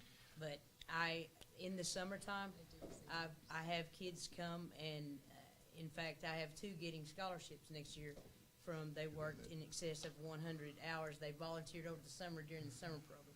So I know that it happens, and at one time, there's a bus that comes over from high school that for cross country, and some of the kids were told if they can work it into their schedule, they could come over to the farm during that time. That has not happened because of different credits, and they get interested in other things when they go to the high school. I was just curious because, they have to have 75 hours. they do, 9 through 12. So we can publicize that so they can know that, hey, Sure. That's an I option can for go up to the middle school and get some hours in. Sure. If you're not familiar with the farm, this is the current aerial view of what the farm actually looks like. And then we are moving, if you'll see where on the left, where the greenhouse has been relocated to that green area. And then on the right, our storage shed has been moved to where that red area is. And this would be where the current, or where the new storage building would go, is where those items, or those 2 structures were. So maintenance has already moved that for us. They're already in place, and so the site is actually ready for work to begin when we're ready for that. Dr. Redis, when the new middle school is built, we do understand that things could possibly change as far as the location of the farm, and we would still need storage space. And this is what we would use that for, is to still store the food in one place and only bring down what we need so that the new area would not be overrun with storage areas. We are not able to store paint inside the building. It has to be secured, so that would allow us to store that up there away. And we would also, which I failed to put this earlier, is to use this as an outdoor classroom. I mean, it truly is now, but we would able to store items that, say, the science classes could go up there, pull some equipment out when they talk about the environment. So those items could be stored there, and they go up there and have class. They would just pull that out and be able to use, instead of hauling it all to different places. And in the event of inclement weather again, we could still house the animals there instead of inside the actual building. Because that was, It's still a mess. yeah, she's still cleaning up from the mess. Yeah, that's one way to put it. In conclusion, we just want to make sure that the farm program continues to move forward and continue to improve, and to continue that partnership with Pinnacle Structures, the Phelan family, and also Baldwin and Shell. You know, we would not be sitting here today if it wasn't for both of those companies helping us out. And at this time, Mr. True is with Pinnacle, Mr. Schrader with Baldwin and Shell. If there's any questions for them or the famous KJ. Not hearing any. So sit we'll down. Yeah, Keep I'm going. good. I don't necessarily have any questions, but I do have a box garden that I had built that's sitting in my backyard that I will be more than willing to donate, and then you can use that for the program too. But it's a big one. We'll come get it. There's no problem. Okay, You ready? I'll give you my number, and then because I had it built and I had big plans, but I had no time for said plans. So We know what day they pick up all those kind of items, or the people set them out, and we have 3 different carpenters whose houses we go to get lumber, and during the week we know each section of the city that. and it survived the tornado. So there you have There it. you go. There you go. Thank you. I do have just a final question, really not about your program. I think what you're doing is great. I think it could be a great example for 7th Street. We have talked about doing something similar to 7th Street, but we've not been able to get anything up and going. I guess my first question, would there be a way for a partnership or for you all to help, especially you, KJ, to help with the 7th Street program? Absolutely. We've helped at other elementary schools. We'd be more than happy to help anybody, and they've got some great soil down there at 7th Street. Absolutely, that back, Oh, the whole yes, back sir. area there. We can use a little of that too. We can trade out. We grow rocks right now, or so the kids say. Good. Thank you. I just want to say thank you for the volunteering, the donations, because I was always told, you know, people don't have to do anything for you. And when they do, make sure that you say thank you. So thank you. Thank you so much. Mr. True, go ahead. Yeah, I was just say very generous. Thank you. Mr. True, thank you. Mr. Schroeder, thank you. These are significant donations to our school district, and we greatly appreciate it. So, Mr. Clark, we'll get this back on next Thursday. And Yes, sir. Y'all Thank need to you. make sure you get some fresh food. Okay, we're just going to keep this moving right along. The next information item is 10.3, Special Education Service Delivery Model, Inclusive Practices. And I do believe, Dr. Redis, this is something you had asked for some time, and we had moved it from several board meetings due to other priorities. But I'm going to turn it over to my colleague, Dr. Stoll, to introduce her colleagues and to give us a high-level overview of inclusive practices. Nice specs. Thank you. I can't see anymore. Getting old. President Temple, members of the board, Dr. Paluski, we're real excited to talk to you tonight. We have 2 others that are featured on the video, but we have had to move this presentation a couple of times just because of weather and all kinds of things going on with different agendas, so they were unable to be here tonight, so I'm still going to introduce them. I'm going to let Ms. Kelton click for me because I'm a terrible clicker. But what we're going to talk to you tonight is about different service delivery models for special education, inclusive practices, and then the follow-up. This is year 2 on our implementation. And I need to recognize somebody really special because there's another program that's kind of highlighted as we talk about this, and he's in the back here, Mr. Alvaro Sella. He and the North Little Rock TV production class did this, and they had to go to 4 different campuses, you know, edit this, add music, and he always does such an amazing job. Our last video got featured on the ADE website, so I just want to say a big thank you to him and his program and his students. They always do such a great job, so the video you're going to see tonight is a product of our high school, North Little Rock TV. And this was the proposed timeline. I've shown this to you a lot of times. We are way ahead of the timeline. We didn't have to do full inclusion until 2930, and right now we are fully included in North Little Rock School District K-10. We'll be adding 11th grade next year and 12th grade the following year, and that's just because we wanted to make sure the students that started 9th grade with resource services still had those. Okay, and so the schools that are going to be featured tonight, the first school is 7th Street, and it's Miss Elizabeth McMahon. She couldn't be here tonight, but I wanted y'all to know that she chose to go to 7th Street Elementary. She has been a long-time secondary special education teacher. She wanted to go to a school where she could make a difference. She's a 20-plus year veteran teacher and is doing a phenomenal job with our Tier 3 Wilson reading system. So you're going to hear from her on the video. And then Boone Park, I have my two colleagues here. Miss Meredith Kelton, she is a regular ed 4th grade teacher who team teaches with Miss Hannah Grace Hornbeck, who y'all saw last year in the video, who's a rock star with inclusion. I use this team for other teachers to come see and see how wonderful co-teaching and inclusion is working. Ridge Road, Taylor Gonzalez, she couldn't be here tonight, but I wanted y'all to see a self-contained classroom and what inclusion looks like for that, and all of our therapists pushing in and how those students push out to other specials. And then finally, Miss Beth Craner, who's on the end, she is a seasoned special educator at the high school, and she does inclusion, and she's still doing the very few pull-out resource classes we have for our 11th and 12th graders. So without further ado, I am going to go to our video, and we're going to just play that for you. And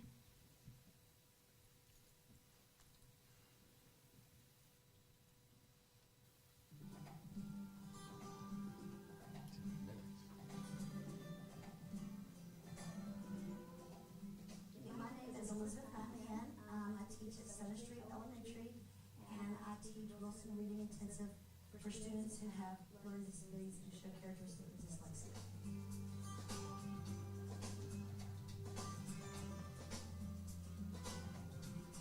In elementary, I pull groups, so I have groups 5th through 5th grade, and I'm responsible for literacy. Since I teach Wilson, I pull my kids 4 to 5 times a week. Inclusion, it's push in with Wilson, it's pull out, and it's I see them on a daily basis. The program strongly suggests that you do at least 2 lessons a week, which means every 2 days is a lesson. So you want to see them at least 4 days a week to get those 2 lessons a week. And I always, on the 5th day, if I'm able to see them for 5 straight days, we focus on comprehension for listening, or we focus on fluency with story.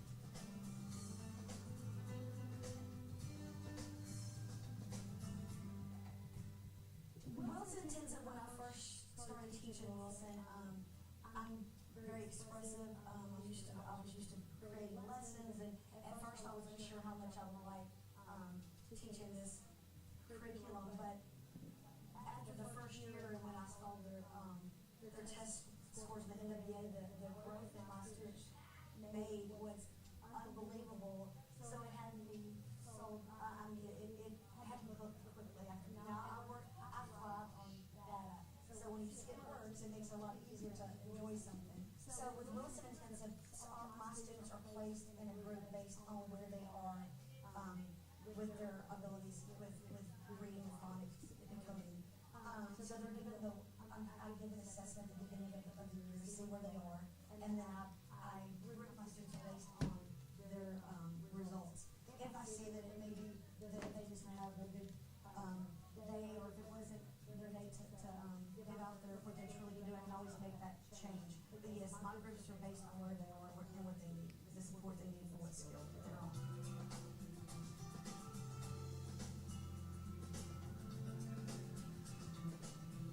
In my 4 years of teaching Wilson, I've had the opportunity to see growth with all of my students from year 1 to year 4. I've ranged from 100% gains on the NWA, lowest I think was 86% gains. So when you have a program, you're able to, when I'm able to be blessed enough to do something that actually works, it makes teaching more enjoyable, and it makes it where you are passionate about what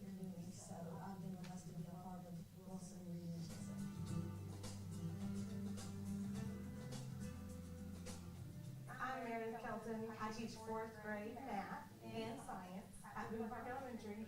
My name is Hannah Grace Horvath. I'm a resource inclusion teacher at Boone Park Elementary.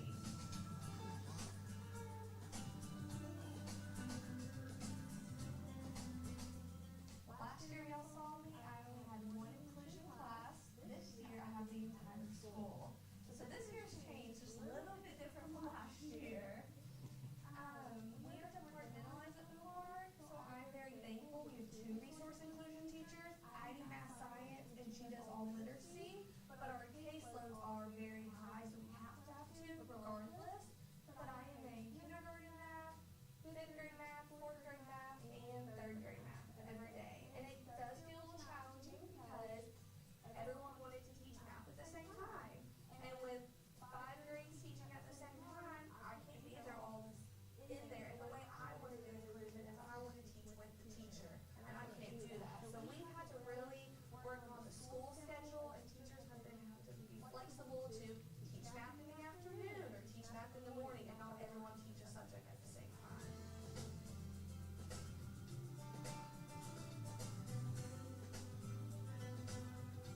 So the way that Ms. Hormack and I do co-teaching with inclusion is we are both walking around the classroom, we are both modeling the lessons to the students. We do the I do, we do, you do approach. Her and I talk. She uses my lesson plans, she pulls them up on a weekly basis to see what support she needs for those kids in her small group when she pulls them to the table, but also to see how they're progressing with the skill. And when she comes in the next day, if she sees something that they're having trouble with, she can also include that in the whole group lesson. So it really helps because she sees things that I don't see, I see things that she doesn't see. We both get to walk around the classroom and help students to be on task, on track, see what they're doing while she's up there teaching, while I'm up there teaching, she gets to walk around. So we really get a really good grasp of where the kids are at with that lesson.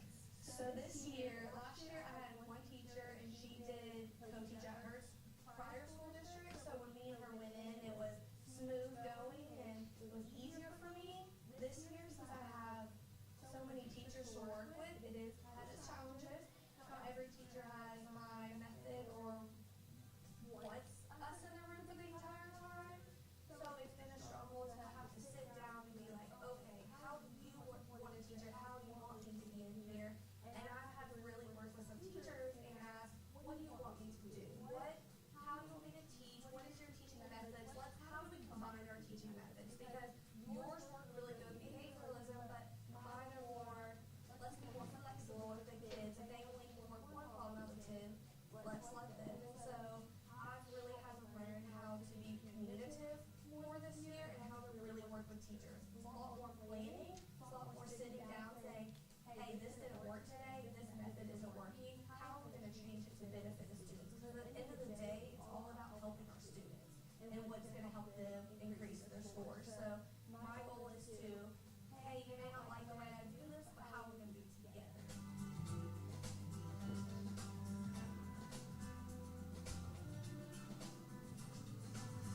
The biggest struggle is because Ms. Hormack is a SPED inclusion teacher, sometimes she is pulled out for SPED meetings or other services, so we navigate that. Luckily, I have my sub RA in the classroom, so we kind of balance that. When she's over there, I still pull her groups. I just am her fill in, making sure that they're getting that small group. But the biggest struggle is just making sure our teaching styles are different. She's also in 3rd grade, she's also in 5th grade, so making sure that she's having to bounce through different skills. So that sometimes is a struggle because she is working with other teachers and not just me. So her time is limited, making sure that I am flexible for her, not her being flexible for me. Because I'm a teacher, she's also teaching in 3 other classrooms in our building. There is struggles this year because if I get pulled to IEP meetings on some days, and if I get pulled to an IEP meeting, I'm missing a time. Or if I have to go do a testing assessment, then I'm missing it. And so there is more struggles this year because I have to be in those rooms, but we're not given those times to planning. So I have a plan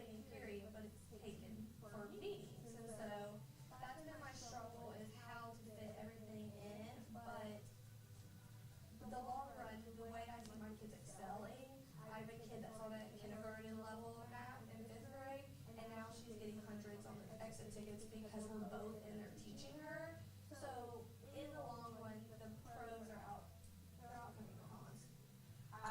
One thing that's a benefit that I see for inclusion is the students that are being in the classroom can actually get grade level instruction, and then they're getting support on the level that they need, instead of going to a different classroom and being secluded and working on their level. They're getting their level, but on grade level curriculum, grade level skills.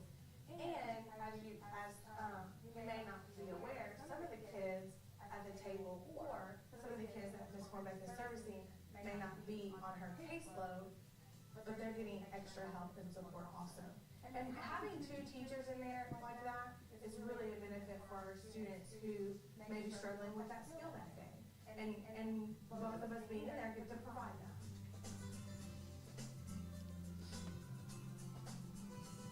My name is Taylor Gonzalez. I am a second-year teacher. I teach the self-contained classroom here at Ruth Road.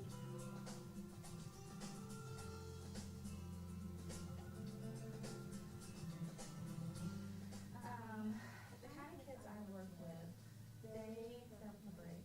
They're fantastic. They're all at different levels, you know, so we like to do table rotations. I'll lead one group, my speech therapist will lead one group, my OT will lead one group, and then we usually rotate. It's a way for us to get in that speech therapy, occupational therapy, physical therapy. We try to combine a speech activity, a motor activity, which you saw with the balance beam, and then some sort of fine motor where they're manipulating with their hands, and that's why our OT is in there.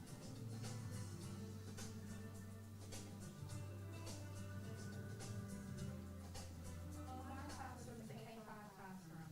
My youngest is in first grade, and then my oldest is in fifth grade. I have a couple fifth graders, a couple fourth graders, a couple third graders. I have no second graders, and I have one first grader. So there is a wide range of abilities in this classroom, as you saw today. So it's more of a routine that we follow in this classroom. We do the same thing every day because my kids, they'll expect what's happening next. They expect what's happening next. You know, we start our day with a morning meeting, and we do our affirmations every morning. I am loved, I am smart, I'm kind, I'm important. We have our own classroom mantra that we get up and do every morning. We do calendar every morning. We do a lot of movement breaks. These kids are always on their feet moving. So there's a lot of songs and music incorporated into our daily routine. And then they go outside. I have my training period, we do specials, and that's when our OT-PT, not usually speech, but OT and PT will go with them to specials sometimes. Because we wanted this year, our focus this year was for them to come in and work with the kids in the classroom versus pulling them out to their therapy room. And it is working wonderful. We started it last year, and I was like, let's keep doing it, because everyone's getting their services, speech, OT, PT, when they're all in here.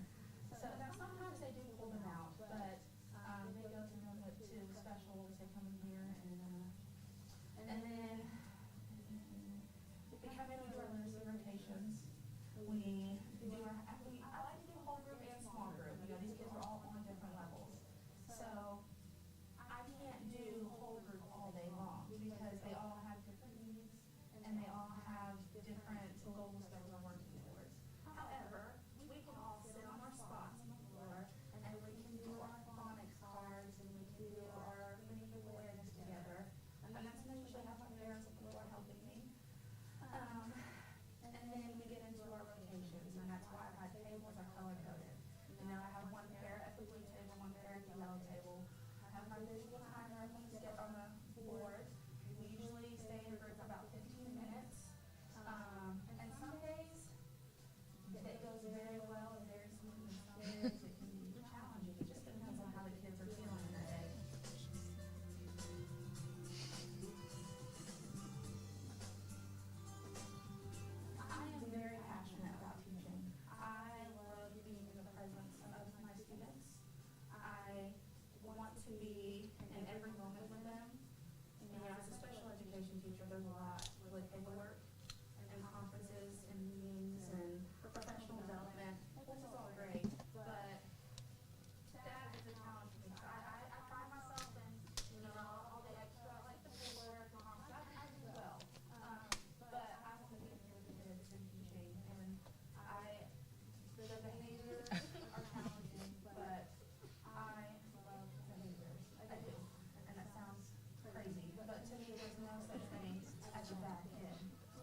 disabilities, and it's heavily focused on reading and writing in that class. And I take my content from those classes from what's going on in the regular ed classes.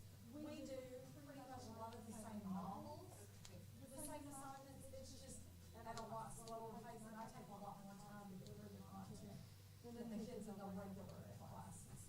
So in my resource class, I try to do all the same things that I do in the regular ed classes. We do interactive notebooks here. My interactive notebooks are heavily focused on writing. We do what's called idiom journals, and I'll give them an idiom to write to, and they'll have to fill up at least about a half a page. And we give them certain things that they have to answer, like they may have to put dialogue, they may have to put different things in that interactive notebook. And then I also, in that interactive notebook, do ACT questions of the day.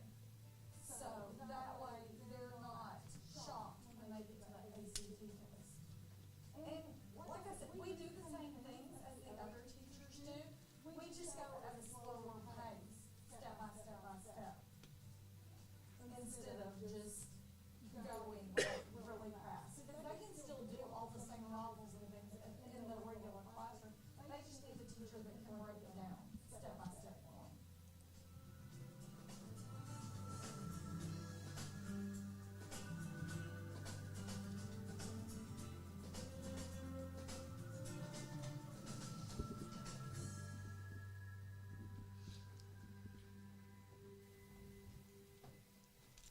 So these ladies are here if you have questions for them or for me, and we just wanted to give you a little taste of what's going on in special ed right now. Great job. I'm in awe. Being that for 10 years, I was a special, disability services counselor, and being that I have my own disabilities, special ed will always have a special place in my heart. Thank you for bringing back the information that I had requested. All I can say is, from the words of Dorothy Williams, this presentation was par excellent.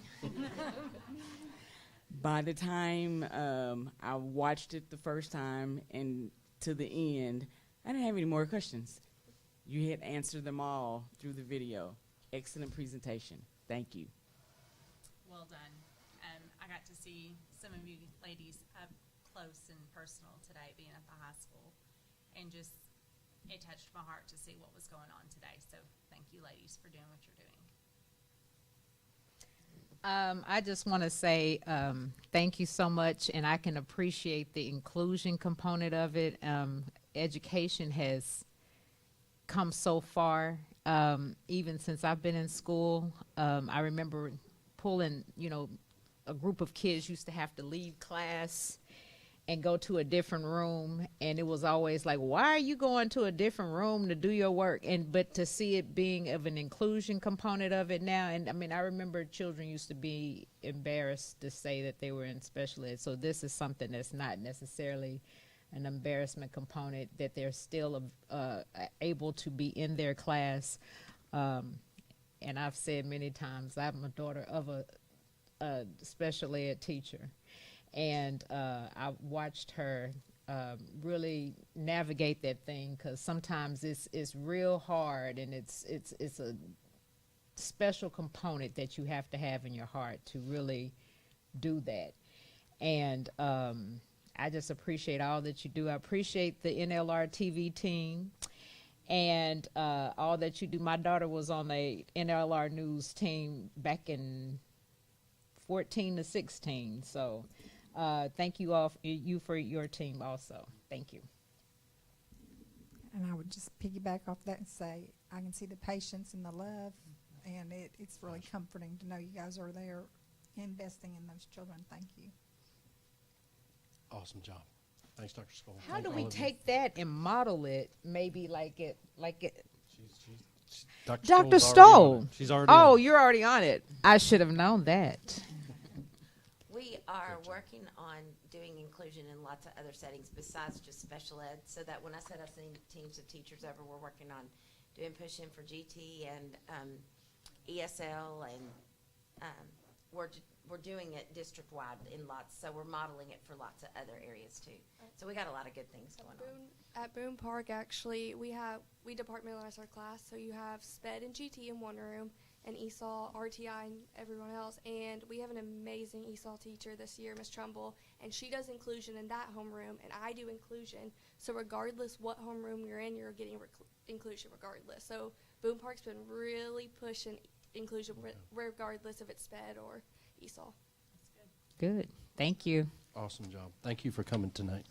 Thank you for having us. Okay, we'll round out our last. I know there's a lot of information items tonight, but we're kind of backed up. But this will be a high level. This will be information item 10.4, which is Alexia progress and update elementary and secondary. And Dr. White is our executive director of curriculum innovation and design, and will lead us with a very high level overview. I know all of you have looked at all these slides.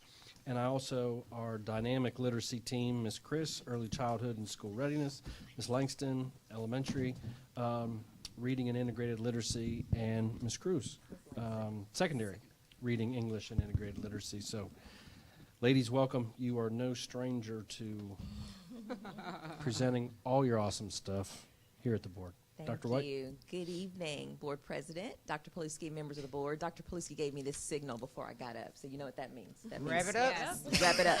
All right, so I'm going to do that. Okay, so we're excited to be here tonight, and we're going to be presenting on our Lexia data. And you all actually approved this a few years ago, but with the passage of LEARNS, we've been very intentional about its use and monitoring its use in our intervention classes, particularly for secondary, and you're going to hear more about that. Elementary, we already kind of had it up and going because there's time allowed for it during small group time. But you're going to hear a lot about the progress that we're making. So Lexia is state approved, and if you clicked on that link, you would see that it was green in several areas, from phonological awareness, phonics, fluency, comprehension, vocabulary, also in the fact that it offers digital resources for teachers and also PD. As you know, Lexia is a program that focuses on reading skill development. And for Core 5, it focuses on the 5 big areas, which I've said before. It's going to be phonological awareness, phonics, fluency, vocabulary and comprehension, and then also structural analysis. And then for secondary, we utilize Power Up, and those areas are word study, grammar, and comprehension. The big piece about Lexia, as you'll see at the very bottom, it's that blended learning option. And with that, you know, we always say that programs don't teach kids, teachers do. And so with that, we do ask that teachers pull students off of the computer, and they offer them Lexia lessons, and then offer also skill builders.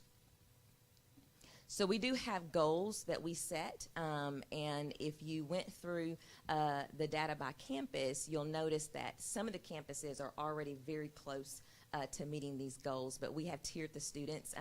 As they're placed on Lexia, they take a rapid assessment, which places them on their pathway.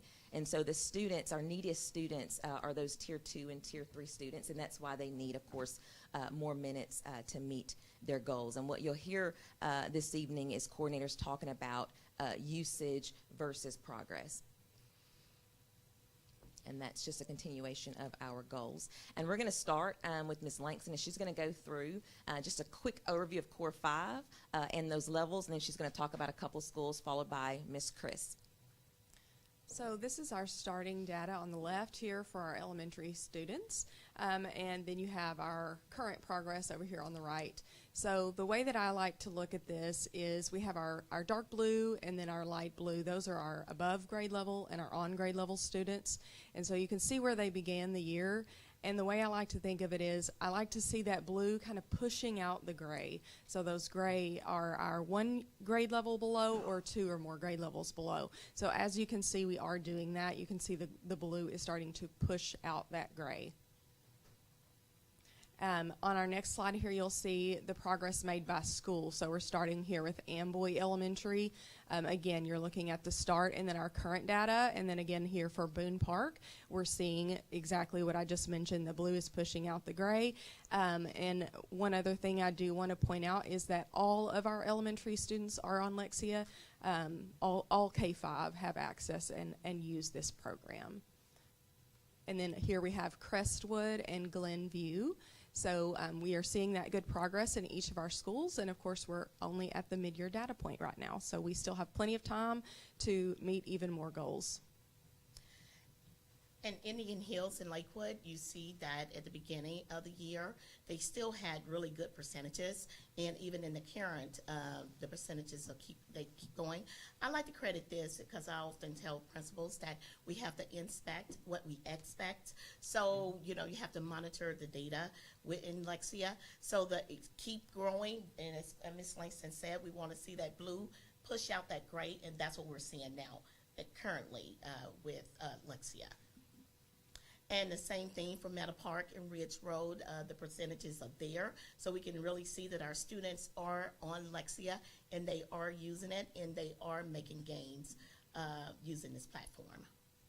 7th Street data, one thing with them, I sat down with the K1 team and we went over, we had someone come in and train them on Lexia data, and really looking at the data, I met with the K1 team and we used this platform to form small group. I showed them how to use the resources and for the students to get independent practice with that. Teachers were very grateful for that piece there because they want to see their students grow, and the growth is going. You can see if it was at 11%, and now that percentage has doubled in 7th Street.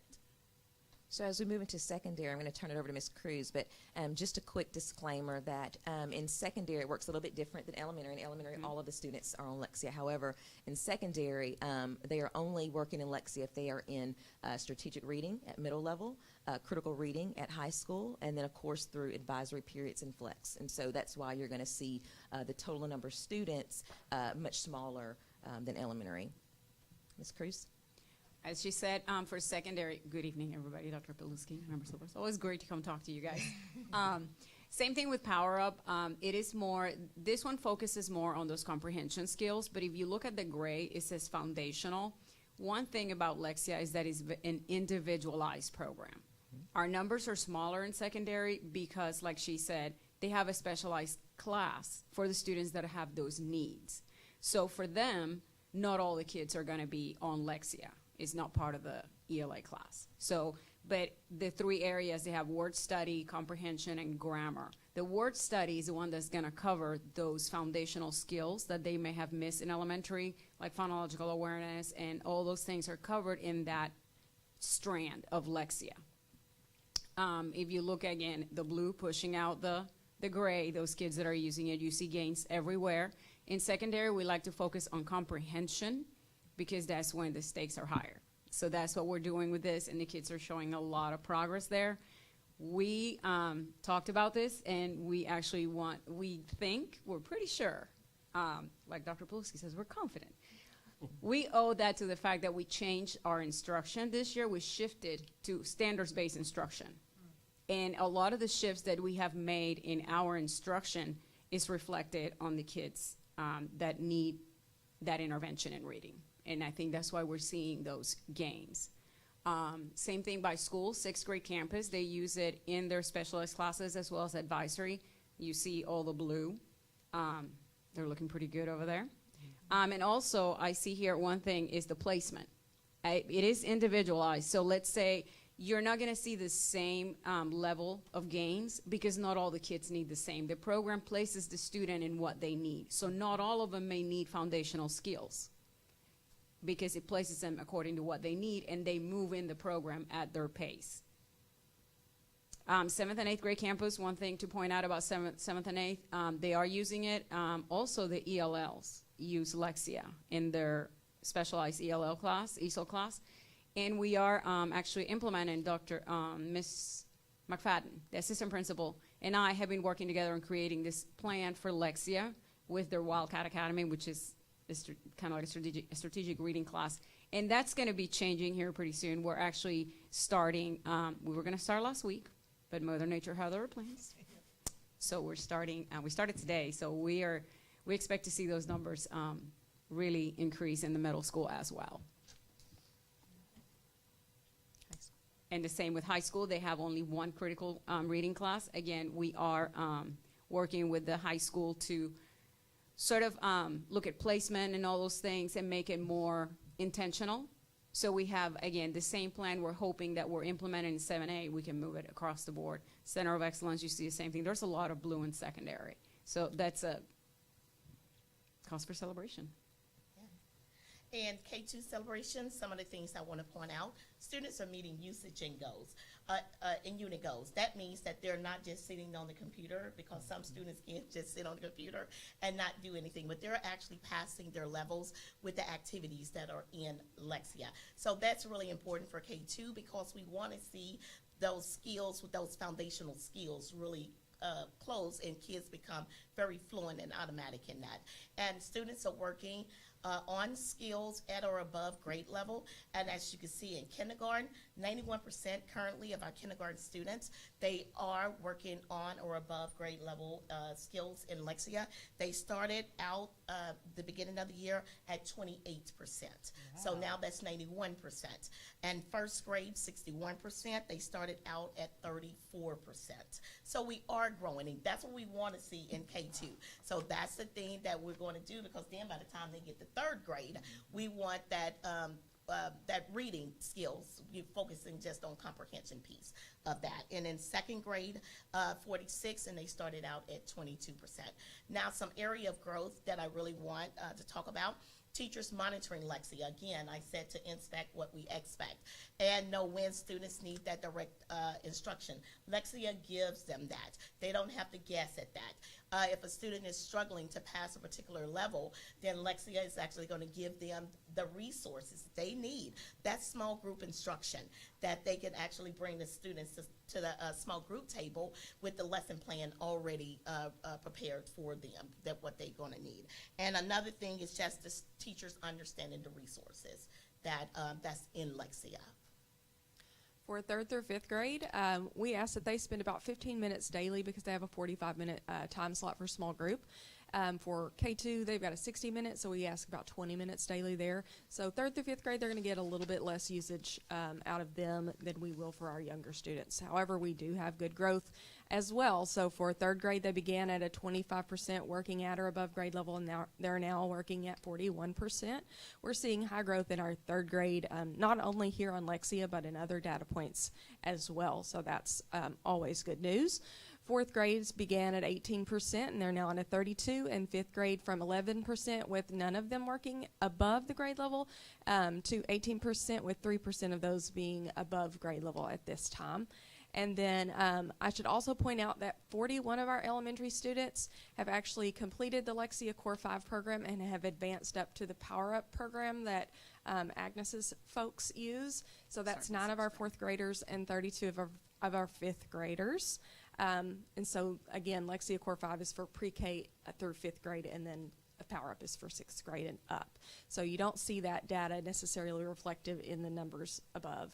But our areas of growth would be to increase the fidelity of usage in our fourth and fifth grade.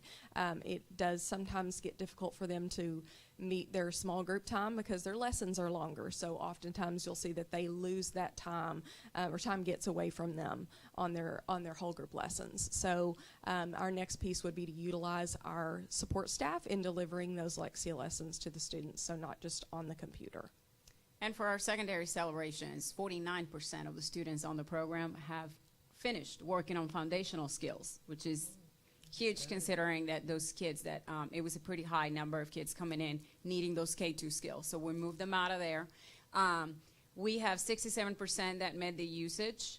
Our areas of growth in secondary are increasing the fidelity of usage in the reading courses, which we're starting with 7-8. We're implementing this new structure. In secondary, we like to put them in that program no more than 20 minutes and have their rotational model so they get an opportunity to be on the computer, independent work, and always with the teacher, hopefully every day. That's the beauty of the specialized courses, that we have that flexibility because they need more. The older they get, the more we need to give that direct instruction. In our last slide is next steps. We just want to support administrators and literacy coaches in monitoring the use of Lexia. and facilitating those data discussions during PLC, because Lexia does give good data. And you know, It's- we know that we're not, you know, where we want to be, but certainly we've made progress. And you know, one of the things that we do in this department is we like to triangulate our data, which means, you know, when we look at this data in isolation, you might say, well, is there any other data point that would say you guys are having that amount of success? And what we can say is that we've looked at our dyslexia screener data.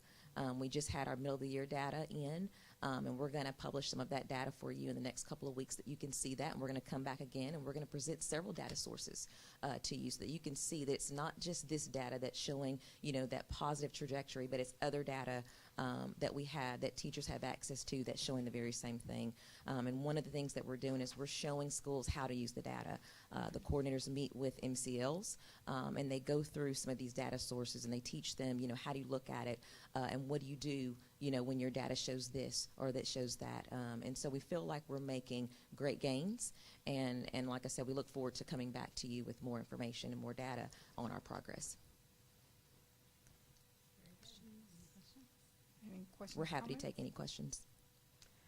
I have no questions. I had one, but you answered it, so great presentation. Okay. Thank you. Thank you, ladies. I can see the work again. Being in the schools, I see you ladies working hard. I see you at all of our campuses, so thank you for that. I appreciate you. Thank you. I just want to say good job. I love to see the improvement. You know, we still have some campuses that have a ways to go. We know that, and we knew that. But I'm glad to see that, you know, some bigger gains have been made. So thank you. Yeah, that was very exciting to read today. Looking at that, I just got to the board packet today, and I thought, wow, that is so impressive. So thank you, ladies, for all the work. Thank you. You know how much I admire all of you in the curriculum department. But I was just sitting here thinking about this department has only been in existence for a year and a half. And I think about how far we've come. Do we have a lot of way to go, as Dr. White said? But I don't think that we would be where we are if it wasn't for these ladies, where we have a dedicated focus on literacy and coordination within a department, and your other colleagues in math and science. But I just personally want to recognize all of you for your leadership in literacy and moving us forward. And of course you, Dr. White, as well, and the whole curriculum department. But remember, this didn't exist a year and a half ago, so kudos. Thank you. Thank you. Thank you all. Thank you, guys. Chef's kiss. Good night. Okay. Thank you, Dr. White. Go All right. Chiefs. We're going to go fast. Here we go. So now All right. we made it to action items. Action items, new business. First action item is 11.1, the employment of personnel. The superintendent recommends the employment of personnel as discussed in executive closed session. Madam President, I so move that we accept the employment of personnel. Second. Moved and properly second. All in favor? Aye. Any opposed? Motion carried. Madam President, members of our Board of Education, the next action item is 11.2, calendar options for the 24-25 school year. The superintendent recommends to approve option 2, which is the school calendar 24-25. And I don't know, Mr. Smith, is there anything that you want to share? Or The survey data that was promised is embedded in the agenda. Madam President, Yes. I so move that we accept option 2 for the calendar for the 24-25 school year. Second. Moved and properly second. All in favor? Aye. Any opposed? Motion carried. Thank you, Mr. Smith. The next action item is 11.3, 2025 NLRSD Master Facility Plan, DESI State Partnership Funding Proposed Project Resolution. The superintendent recommends to approve the 2025 NLRSD Master Facility Plan, DESI State Partnership Funding Proposal Project Resolution. Whew, Mr. Tessman, that's a handful there. Go ahead. No, I was just saying that's a long title. Madam Mr. King. President, Yes. do you have anything you need to say, Mr. Tessman? I feel like we've gone Did over we have everything. two? Are you- Yep. Okay. Did we have two motions on Yep. one of these? Mr. K, is there anything, Brom, from, okay. Okay. Madam Yes. President, I so move that we accept and approve the 2025 North Little Rock School District DESI Partnership Funding Request Resolution. That's it. Okay. Second. Moved and second. All in favor? Aye. Aye. Any opposed? Motion carried. Thank you, Madam President, members of the Board of Education. Next item is 11.4, 2024 NLRSD Master Facilities Plan Board Resolution. The superintendent recommends to approve the 2024 NLRSD Master Facility Plan Board Resolution. Madam President, Yes. I so move that we accept and approve the 2024 North Little Rock School District Master Facility Plan document by resolution. Second. Okay, it's been moved and properly seconded. All in favor? Aye. Any opposed? Motion carried. Thank you, gentlemen. The next action item is 11.5, 2023-2004 resolution for board dispersing officer. The superintendent recommends to approve the 23-24 resolution for board dispersing officer. Someone else make it. Madam Chair, There you go. I so move that we accept action item 11.6 for the, no, 11.5 for the resolution of board dispersing officer. Second. Okay, it's moved and properly second. All in favor? Aye. Any opposed? Motion carried.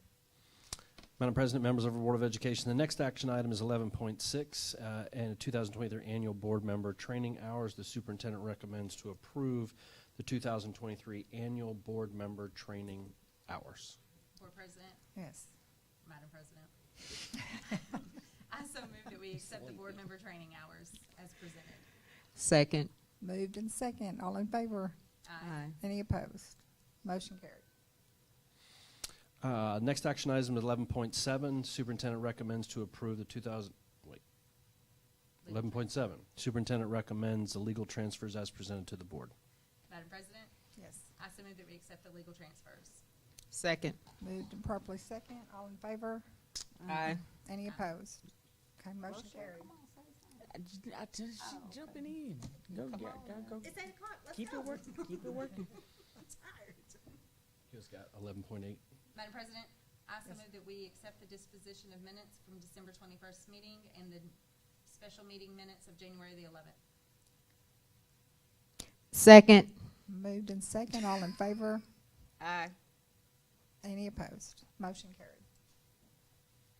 Madam President, I so move that we accept the consent agenda of 12.1, bank reconciliation, 12.2, net legal balance, 12.3, monthly financial reports, 12.4, business office items, 12.5, payment regular bills, 12.6, facility use request.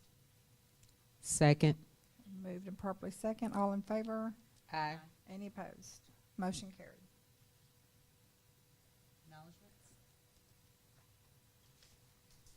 I just wanted to acknowledge our families and our employees as we've had these 5 snow days and their patience, and we've been trying to communicate with our families as early as possible for closure, and just their patience as we work towards resetting the calendar for the following year. I totally agree. I do have a quick question that I just wanted to, two things that maybe we need to look at as far as the board. I wanted to go back and look at the, when you get a chance, Rock Region Metro information, maybe to bring that back. And to see where we are as far as the numberings for that. Sure.